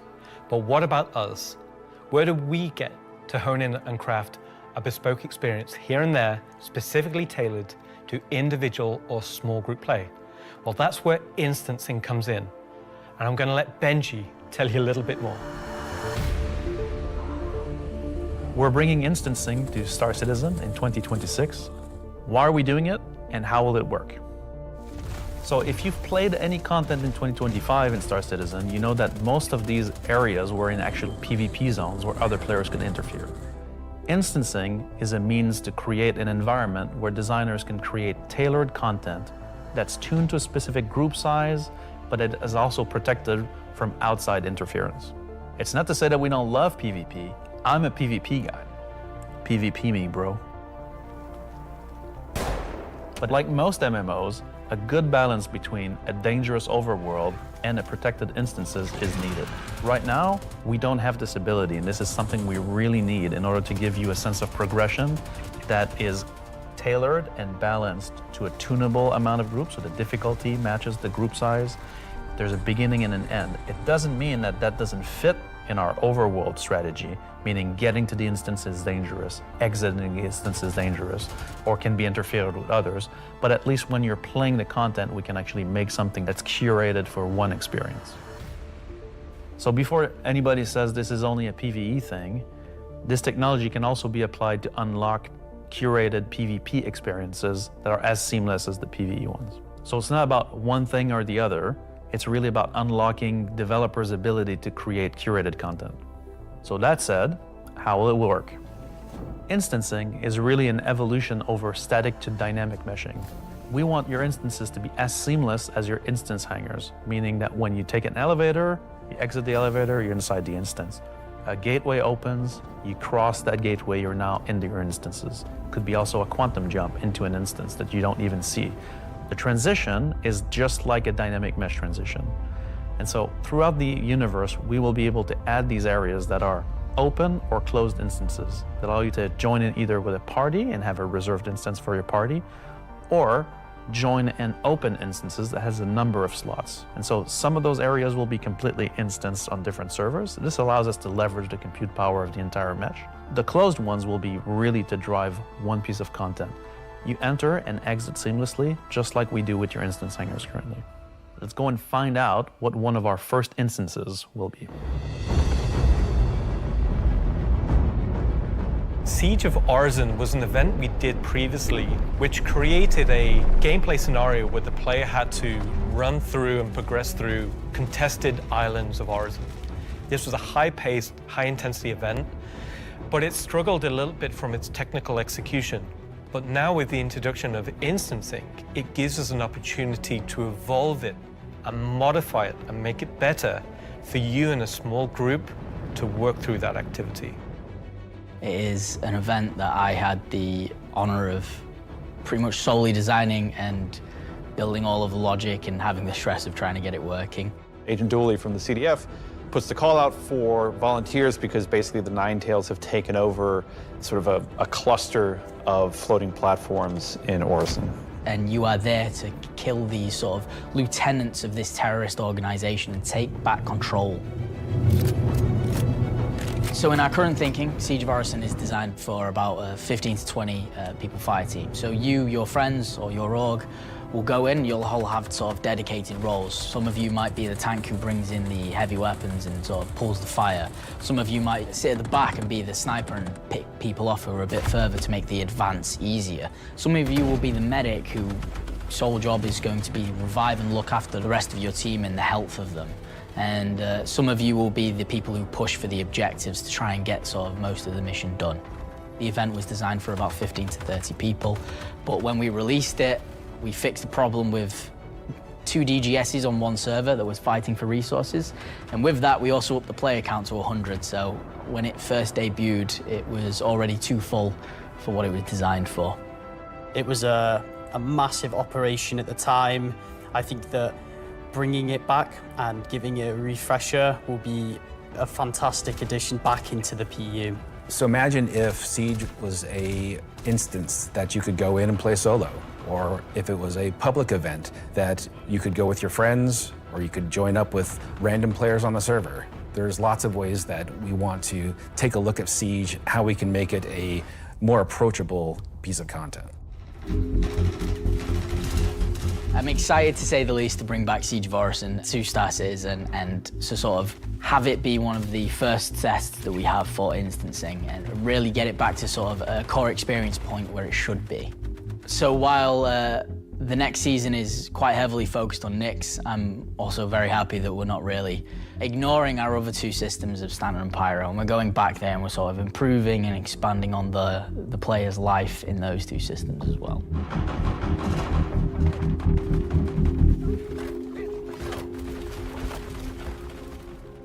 Yes, and while things like Genesis, interstellar hauling, crafting, Siege of Orison, and more will reveal next year, we'll continue to bring life into the existing universe outside of Nyx. There's still one more exciting use for instancing we're building right now. It's an earlier look than normal, and some of it is still in white box, but we're excited to share the first look at a major content release of 2026, and what it means for progression-based gameplay. As an evolution of our Building Interior initiative, you won't discover it by accident, because when it's complete, it will be found deep within the heart of Levski itself. This is the Municipal Works.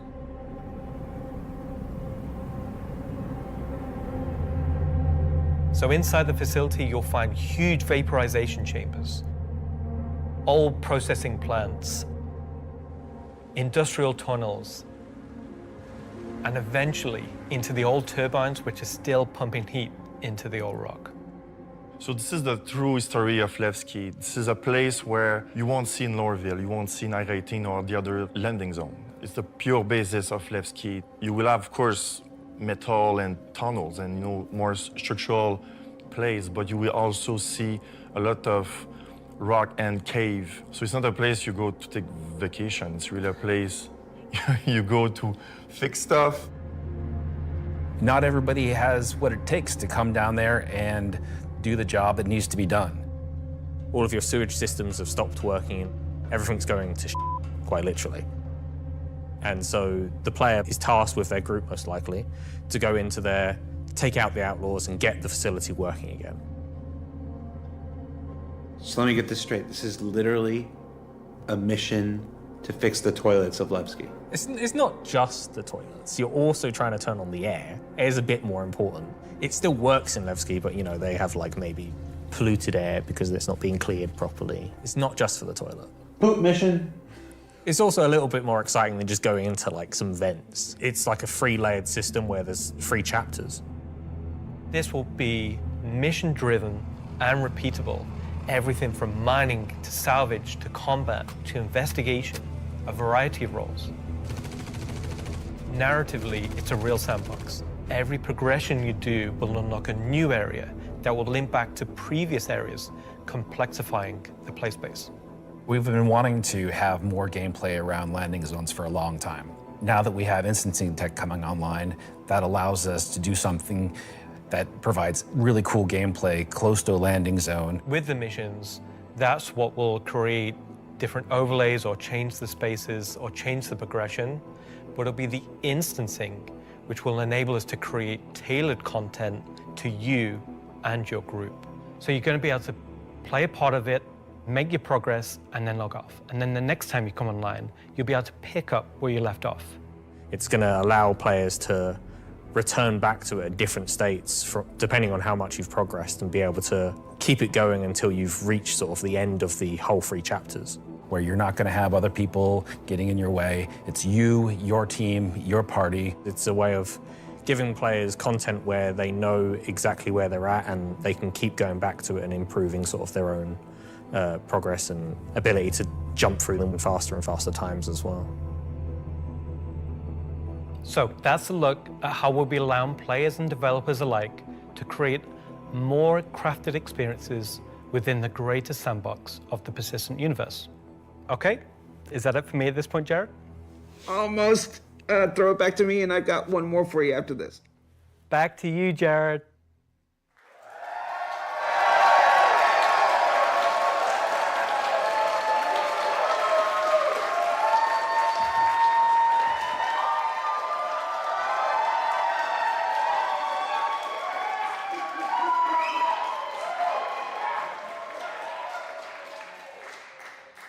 Everybody's really excited about the year ahead. So that's a brief look at some of the ways in which we're allowing you and our developers to craft a more curated Star Citizen experience. Now, at this point in the show, we are in the home stretch. We've got only one more segment to go. But before we do that, we wanted to check out, we said earlier in the show that we would look at what you were saying during the show. We looked at how to put YouTube comments on the stream, and it was immediately apparent that we were going to lose our broadcast license, so we're not going to do that. We did find some social media stuff on Twitch, though, or not Twitter, X. What is it called now? Let's see what this says. Let's see, we've got Welcome Back Levski from, I'm not wearing my glasses. Oh, no. Oh, time to suit up, let's go get him, says Ubu. I really should have worn my glasses. Cue the bagpipes. That's the other game, Charlie Oscar. Let's see. Nice to see you live, Jared. Mom? Let's see. First Citizen gone after playing for almost a decade in Austin. Oh, nice. Straight out of Klesher, back to the Hex. Photos from Leicestershire. How do you say it? Is that Leicestershire? Leicester? Leicester? I've only been in the UK for 3.5 years.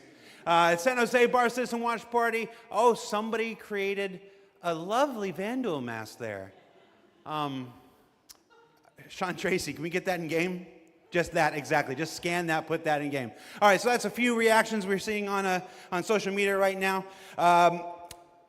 Before we get to our big finale, or the thing we're going to wrap up the show with today, I did want to talk a little bit about big CitizenCon versus digital CitizenCon versus what we're doing today, which is CitizenCon Direct.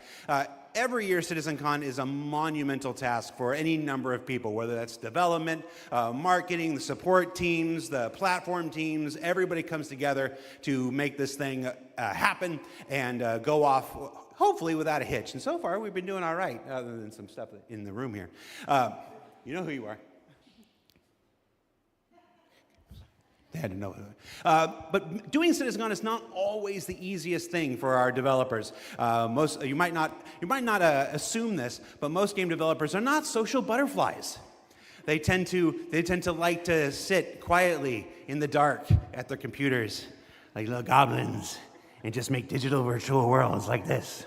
And then I come in all happy and like, hey, you want to be on video? And they're like, no. And I'm like, it's in your contract. And they're like, oh yeah. So we thought, we usually do it behind the scenes afterwards, but we thought we'd do a little bit of it here. The folks in the editorial department put together a brief montage of some of the more candid moments from the filming of CitizenCon over the last couple of weeks. So we're going to spend 2 minutes and take a look at that. Let's see what they put together. How many CitizenCons have you performed in now? Performed? Just the one. Nope, my first one. One last year. 2. A few. 8 or 9? Maybe 9 or 10? Never. Man, I don't know, man. Did you like doing it? Yes, I was completely terrified. It was good, a bit stressful. The first live one, I was a mess. Weird combination of going from insane highs to insane lows. Live ones. Because? It's over. The live ones are pretty special. Pre-samp's always fun, but the live events are special, aren't they? Remember we were at that weird crack house in Ancos? Right. I like the live ones. Oh, I mean, I love these digital ones. These are the best. Every time I've done it, it has been a digital one, and I'd like to do one on stage. Is it because you have a restraining order against you, or? Didn't know if I was going to be sick, if I was going to lose my stomach. How hard is it to keep your eyes open on stage? That's another problem with the lights. They're kind of, I'm realizing through this sentence that I'm closing my eyes as I speak. Do I do that a lot? I am a very shy individual, so this is me just trying to get out of my shell. Getting the crowd to react to the ideas that we've been working on for so long. We can react. Watch. Everybody. Yay! Yay! I can feel your passion from here. Cut the camera. Counting you down in like 30 seconds. I'm like, do I stand up? Do I sit down? Do I drink? Do I not? Do I talk? This will be the best one yet. That's right. Because it's nice and short. Is this all supposed to be usable content? Because I can be different. No. Of all your nicknames, why is Moistmaster your favorite? I think you mean least favorite, and because it has the word moist in it. I mean, come on. We'll give you a new nickname by the end of this. Sounds good. Could do All with right. one. Let's get started.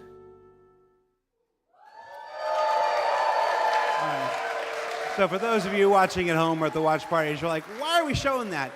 I put that in there because I'm eternally grateful for all of the CIG staff and developers who take the time to appear on these things, whether it's ISE, SCL, CitizenCon, walk on stage, be pre-recorded. It's not the easiest thing for everybody. And on behalf of the community, if I can speak for them in this regard, I want to say thank you for participating in these things each and every year that we have them.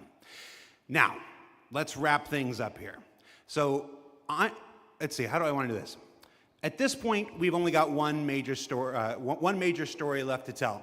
But before we do that, we wanted to do one more check-in on something we started last year. Last year, Rich Tyler took the stage and presented his roadmap to 1.0. And we didn't want to go an entire year without talking to the senior game director himself to get his update on that 1 year later. So we're going to throw it to him, and we're going to go to our last segment, and when we come back, we'll say our goodbyes. And if you're at a watch party, it's time to get...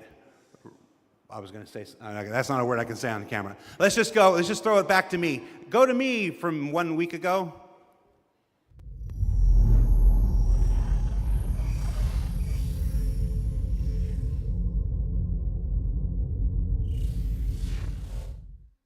Last year, Senior Game Director Rich Tyrer took to the stage and revealed our plan for 1.0. Now, before we end this year's CitizenCon Direct, we wanted to take a few moments and follow up on that reveal from last year, to do as we've done today and look at the year ahead. So, Rich, thanks for taking the time to join us. Well, you're welcome. All right, so we're going to jump right into it. Everybody knows the only constant in game development is change. So I'm going to ask you outright, what's changed about the road to 1.0? Well, fortunately nothing. It still remains our North Star. The team is busy working towards that goal in the background, and every patch this year has moved us towards that goal. And if you haven't watched the Star Citizen 1.0 presentation from last year, I highly recommend you do so, because everything in it is still relevant as of today. You mentioned every patch this year has moved us towards that goal, so I want to dig deeper into that. We've done, at this point, 9 releases in this year, more than any year prior. How does each one of these not just sit as their own moment in time, but move us forward on this road to 1.0? Well, last year I discussed the framework of 1.0, how all those complex systems can tie together. And one of the core aspects of that was the main story, which became the spine of the universe, which brought all of the locations, mission givers, guilds, and all the different areas of the game to the players. Now, what I didn't talk about from last year was all of the content that was going to support that framework, add the flesh to the bones, should we say. And I think that's where this year has moved us towards that goal. If you think about previous events of previous years, they've generally been locations that we've put into the verse, but they've been transient. We've taken them away, like Siege of Orison or Zenithreat. We've added them to game and then they've been moved away. And I think with the addition of the patches this year, when you look at the Hathor facilities, Onyx facility, these are permanent additions to the world that not only have their own story, as when we release them with the patches, but they'll also become points of interest and areas that the larger 1.0 narrative will utilize. Since we're on story, I'm going to stay with this here. Since we launched the PU back in 2015, it's always been this sandbox where players can do what they want. They can bring their own story to the verse, and that'll never change. But how important is it that we also build this concurrent narrative of our own, this crafted experience, if you will, alongside that? Well, we're trying to create a living, breathing universe. And that includes both the player stories that you mentioned, that they can go and enjoy and create their own memories together. But it also means that we want to have a universe that gives back. We want areas and locations to feel like they're believable and real life locations. And if you look throughout this year and the patches that we've worked towards, we've had an overarching story that's moved from patch to patch, and we're going through some of those cycles right now. We've also been introducing mission content that has fully voiced dialogue and facial animation, which allows us to inject some of the meaning and the why to what you are doing as a player. And I think story is integral to Star Citizen as a connective tissue that ties all of these different complex systems together, because it takes players on that journey throughout the game. To see this big turn this year to start injecting story into the verse, I think people are really responding to it. So everybody knows, and you mentioned just now, that this year we changed a whole lot about how we operate and how we release things. How do you think that's gone? I think it's gone very well. I think if the mantra that I've always been pushing this year at the beginning of January was patch always goes. And I think this year has seen a different development strategy for how we've been moving the game forward. That's where this different strategy has allowed us to really take a wider approach. And we also have to remember that Star Citizen is played by tens of thousands of players every day. And while we have lofty future goals, we still have to make decisions right now that make the game fun for the people that are playing it all the time, playing it as their daily game. If you look at previous years, we've had to hold a patch back, we've had to make concessions, mainly due to around a feature may not have been ready or right to go into there. There were 3 months, 4 months, sometimes 5 months between patches. Exactly, and I don't think that's good for anybody. I don't think it's good for the players. I don't think it's good for the development team. I think it's better to have regular cadence of drops. One good example is this year for A Line of Mine. People probably don't know, but A Line of Mine, when you turned on the laser it was actually supposed to reveal the The Sandworm Sandworm, this Valakar. And I played it, and it didn't hit the quality that I wanted to go into the game. So we changed, and I took it out, and I made that decision alongside Chris and Erin, and we've held that back, and we're going to work on that towards a future patch. But I think definitely the more regular cadences has had the multiple benefits, and like I said, I want to dispel a myth right here, right now. Like, features are still being worked on quite heavily in the background, from radar and scanning in FPS, the new quantum, to inventory, engineering and crafting, and all of those features are going to be coming very, very soon for players to get their hands on. And, you know, I'm going to be honest, I'm not going to sit here and say that if I was to go back to the start of the year, I would hope that we would have released more features. But I also think every decision we've made this year has been through the lens of making the live experience as stable and as good as possible. Absolutely. All right, so that's a bit about the year before. And the year before has been, I've said this before, I've said it internally, I've said it out there, I'm going to say it right now again on camera. I think this has been the best year of Star Citizen ever, and I'm willing to look right into the camera and say that. The player numbers are up, engagement numbers are up, the length of the play sessions are up, bug numbers are down, 30K is gone. It's been a solid year. But CitizenCon isn't CitizenCon without talking about the future, so I want to move us to the future. We've talked about story, we've talked about this more diegetic, immersive universe and adding voice lines and stuff like this. But where do we go from here? Obviously that continues, but what more are we going to do to make this universe seem alive and real and breathing? I think the biggest thing is to start having that conversation be two-way. So if you think about this year, like you mentioned, we've been having fully voiced NPCs, but a lot of those missions and those NPCs, they're talking to you, they're talking at you. Right. You don't get to talk back to them. Now, obviously, you get to interact with them through your actions. You get to go and do their mission, and you get to move that along, and then they talk to you again. But it's a one-way conversation. We're missing that conversation wheel. Exactly. The next part would be physical mission givers. That's something that we're going to be working towards very soon, with Battaglia being the first one coming back in the verse. And just to be clear, we will be bringing all the mission givers eventually back, and we want them to be an integral part of the verse and the story that players go and enjoy. We want the locations to be brought to life, and as we mentioned last year, we want to have interactive scenes that you can go and be part of. And obviously the full end goal is towards, you know, to have cinematic stories in the game, and that is what we're going to be pushing towards. Everything we do, every decision we make is through the lens of moving us closer to 1.0. It might sometimes be difficult to see why those decisions have been made at the time they've been made, but rest assured that Star Citizen 1.0 is still our North Star. That's what we're still aiming towards, and that's what we're going to be moving forward with every patch next year as well.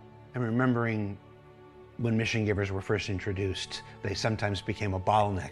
Is there a role in instancing, which we learned about earlier today? Is there a role for instancing in that, in helping with mission givers?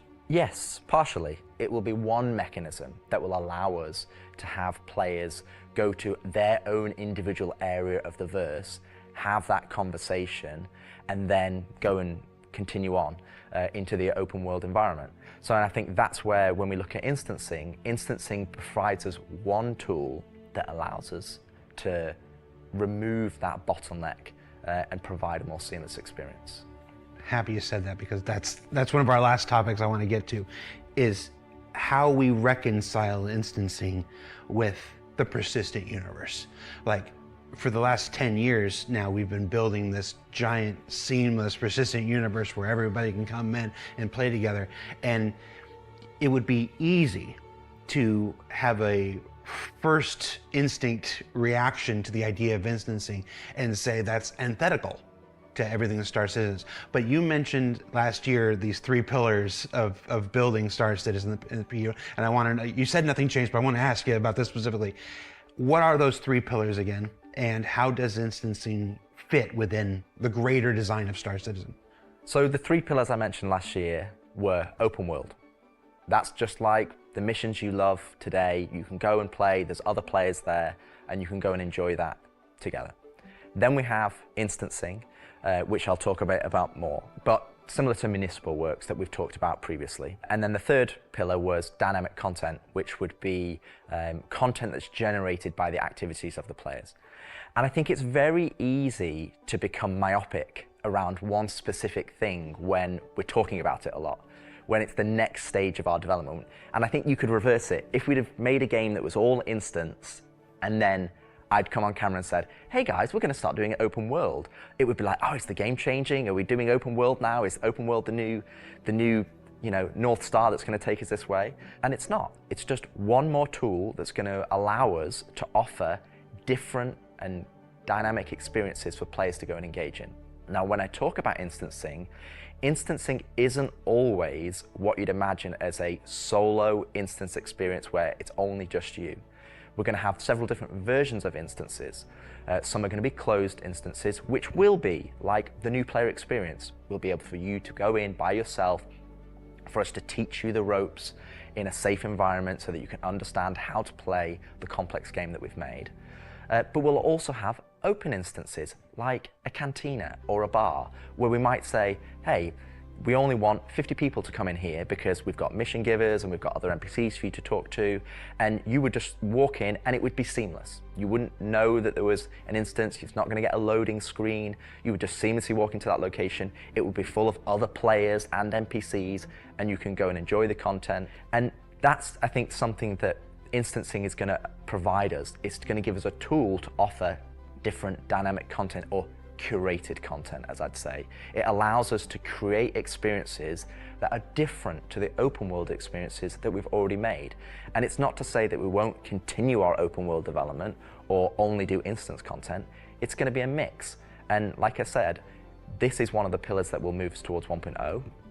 We will eventually work on dynamic content that will move us towards 1.0.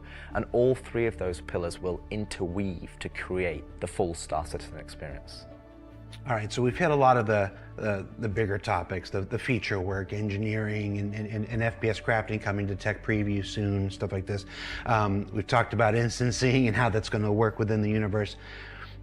But I want to ask you this one last big one. It's very easy to say Star Citizen is this kind of game and that kind of game. Those of us who spend our days making it know better.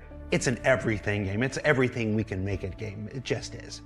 But at the core of this is still spaceships. That life of spaceships.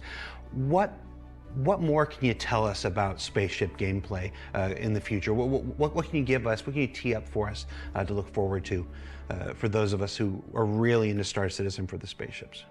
Our intentions going forward are to make sure that every ship or ship archetype that you acquire has a role and has content that you can go and enjoy in the universe.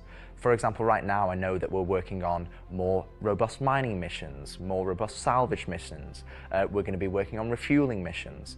And we want to make sure that each and every one of the ship has a purpose and has a reason to exist in the game. That's from the smallest Argo MPUV, as well as ground vehicles, all the way up to the large capital ships. We want to give them purpose, and I think it's something that we are absolutely aware of. We want to make sure that we're building that spectrum of content to allow players to go and engage in. And I think 2026 is going to be a very good year for Star Citizen, and I think there's going to be something that's very interesting and something that a lot of people have been waiting for. But rather than me spoil it, I'll let Ian and the team go into the details on that. He had a twinkle in his eye. Ian, take it away.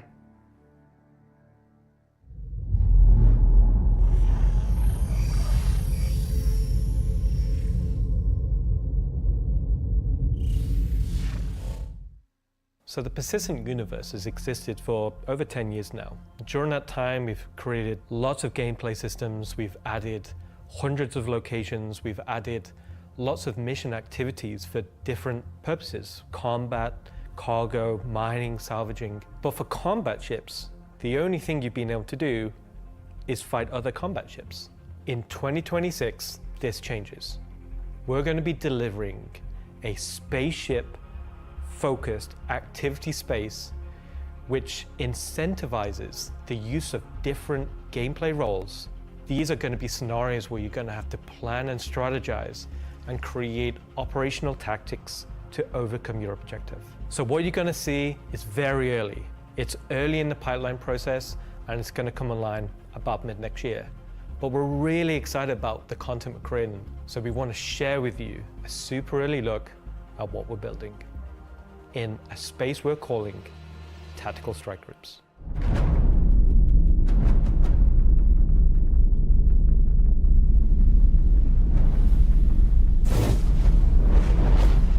The People's Alliance are still trying to get to the bottom of what this new faction is really doing in the Nyx system. It was sent a capital ship to check out a station and run it into more than they can take care of themselves. Unfortunately, that team came under attack and members of their groups were taken hostage.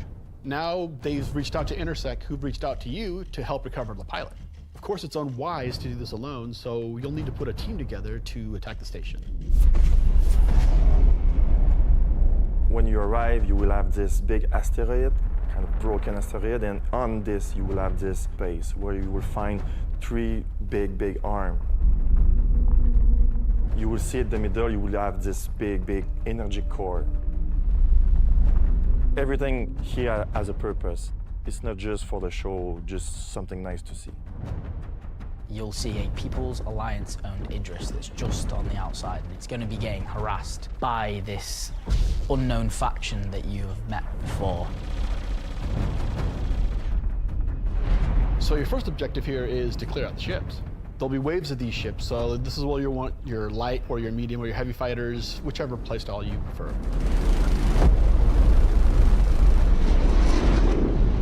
So while one part of your group is dealing with the fighters, now it's time to actually assault the station.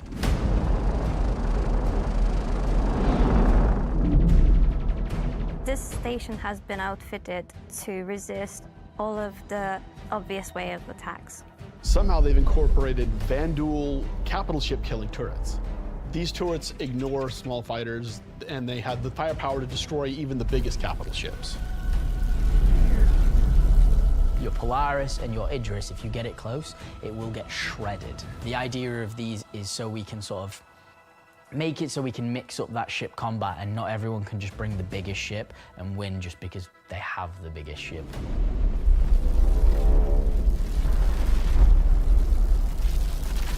You have to send out your best pilots to navigate the superstructure and take down anything that may damage your bigger ships.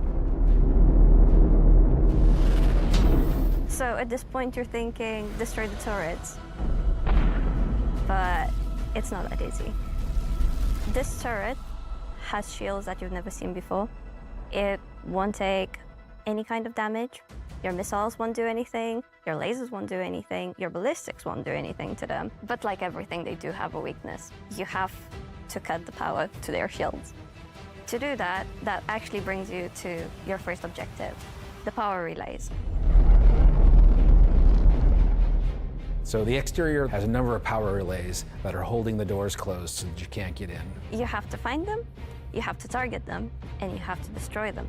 But it may not be as easy as it seems. Here's our first wrinkle. The power relays have their own shields that are resistant to energy-based attacks. We know how much you like using laser repeaters, but so do these guys. Capital ship can't get close enough because of the turrets. So ships with explosive or ballistic ordnance will be needed here. That's torpedo ships like your Retaliator or Gladiator, or even another fighter with ballistics loadout. That's going to take you a while.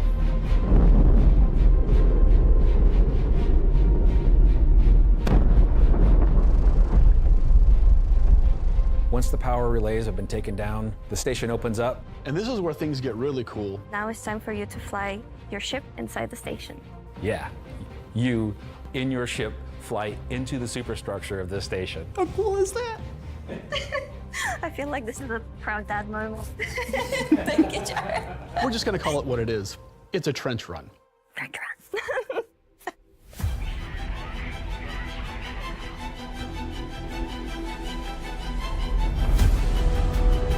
So as you enter the structure, you'll see cooling units along the sides that you'll need to take out. There's 3 arms to the station that have these trenches. You'll fly into one, and then there'll be a core in the center, and then you'll move out another trench. You're either gonna do it multiple times, or you need to bring friends. At this point, the core is still protected, so these are essentially strafing runs. There are objects to avoid. You're going to have to be able to dodge. You're going to have to move quickly. You need an agile ship. Because the shield generator that you're targeting is emitting lots of distortion damage. So once the cooling units are out, that exposes the core to overheat, which means that you can attack it from the inside and also from exhaust ports on the outside of the station. This core is armored and just takes a whole lot of damage.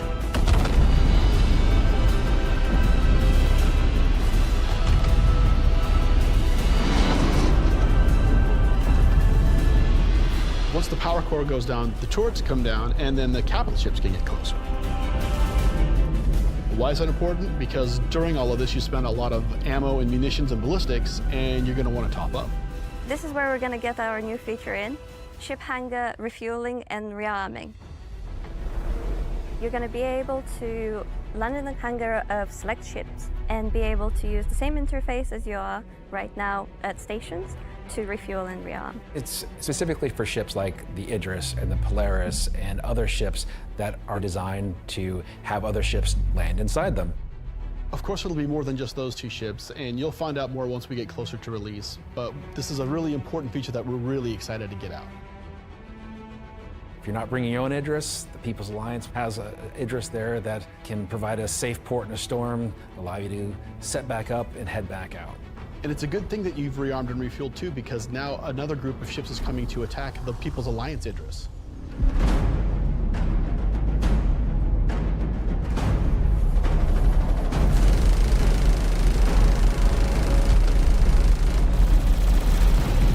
So while the fighters are protecting the Idris, what's happening at the station? Well, that's where the dropships come in. Now you've got to take a fire team in. You've got to land, you've got to fight through an onslaught of FPS enemies that belong to this unknown faction, and you've got to open a hangar door which will allow you to release captives from the station.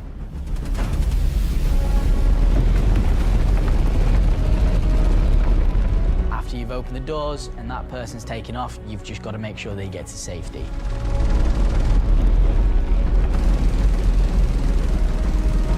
So at this point, all of this sounds pretty simple, but there's an additional complication. So up until this point, it's just been you versus the enemies in the station. But the enemies in the station have their own enemies.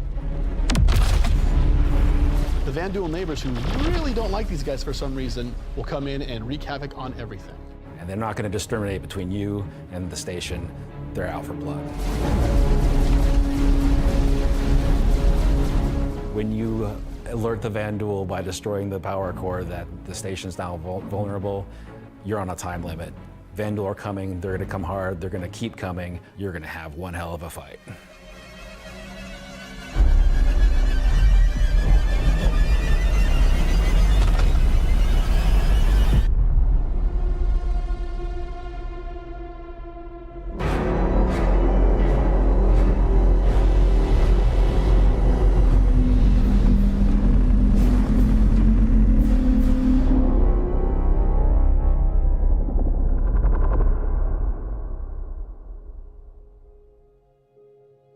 Tactical strike groups. I'm personally so invested in this. So throughout 2025, we created a variety of content. Some of it was very focused on FPS combat. So personally, driving a more vehicle-based experience was very important to me.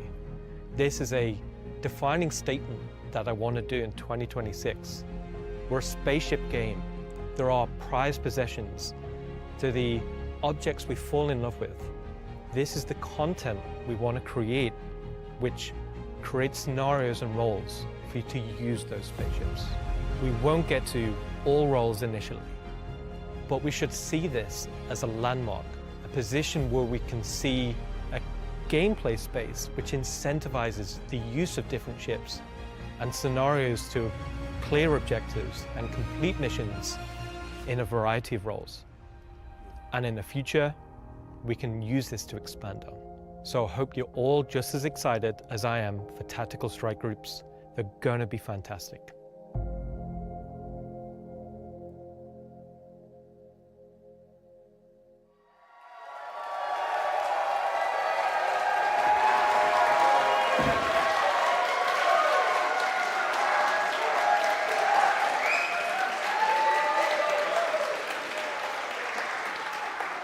Okay.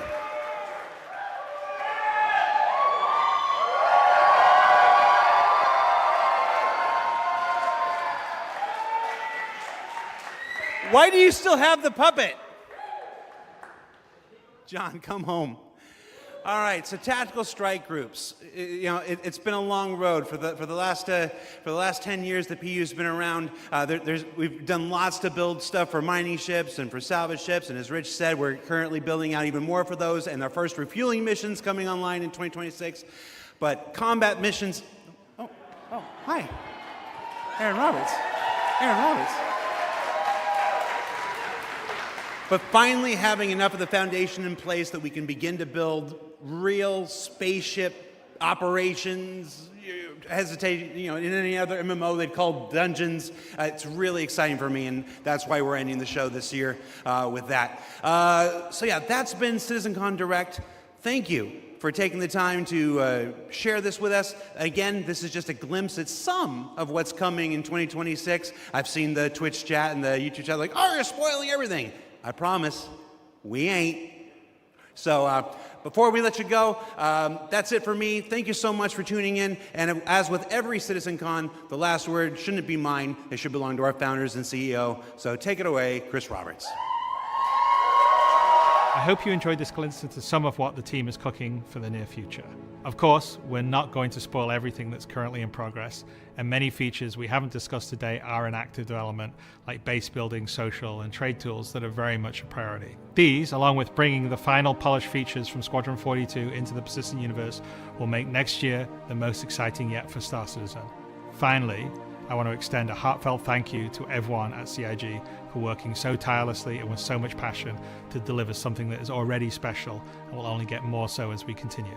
And of course, to all of you for making all this possible with your support and feedback. We couldn't do this without all of you, something that I and the team appreciate every day. We are very lucky to be allowed the time and the money to build a game of all of our dreams, something that is only more apparent as the video game business becomes more monolithic. We are one of the few large independents left standing, and there is no way we would be allowed to dream as big as we are on an original game and take the time to achieve that dream if we were part or funded by any of the few remaining mega game companies. So thank you, and I look forward to seeing you all in the verse this coming year.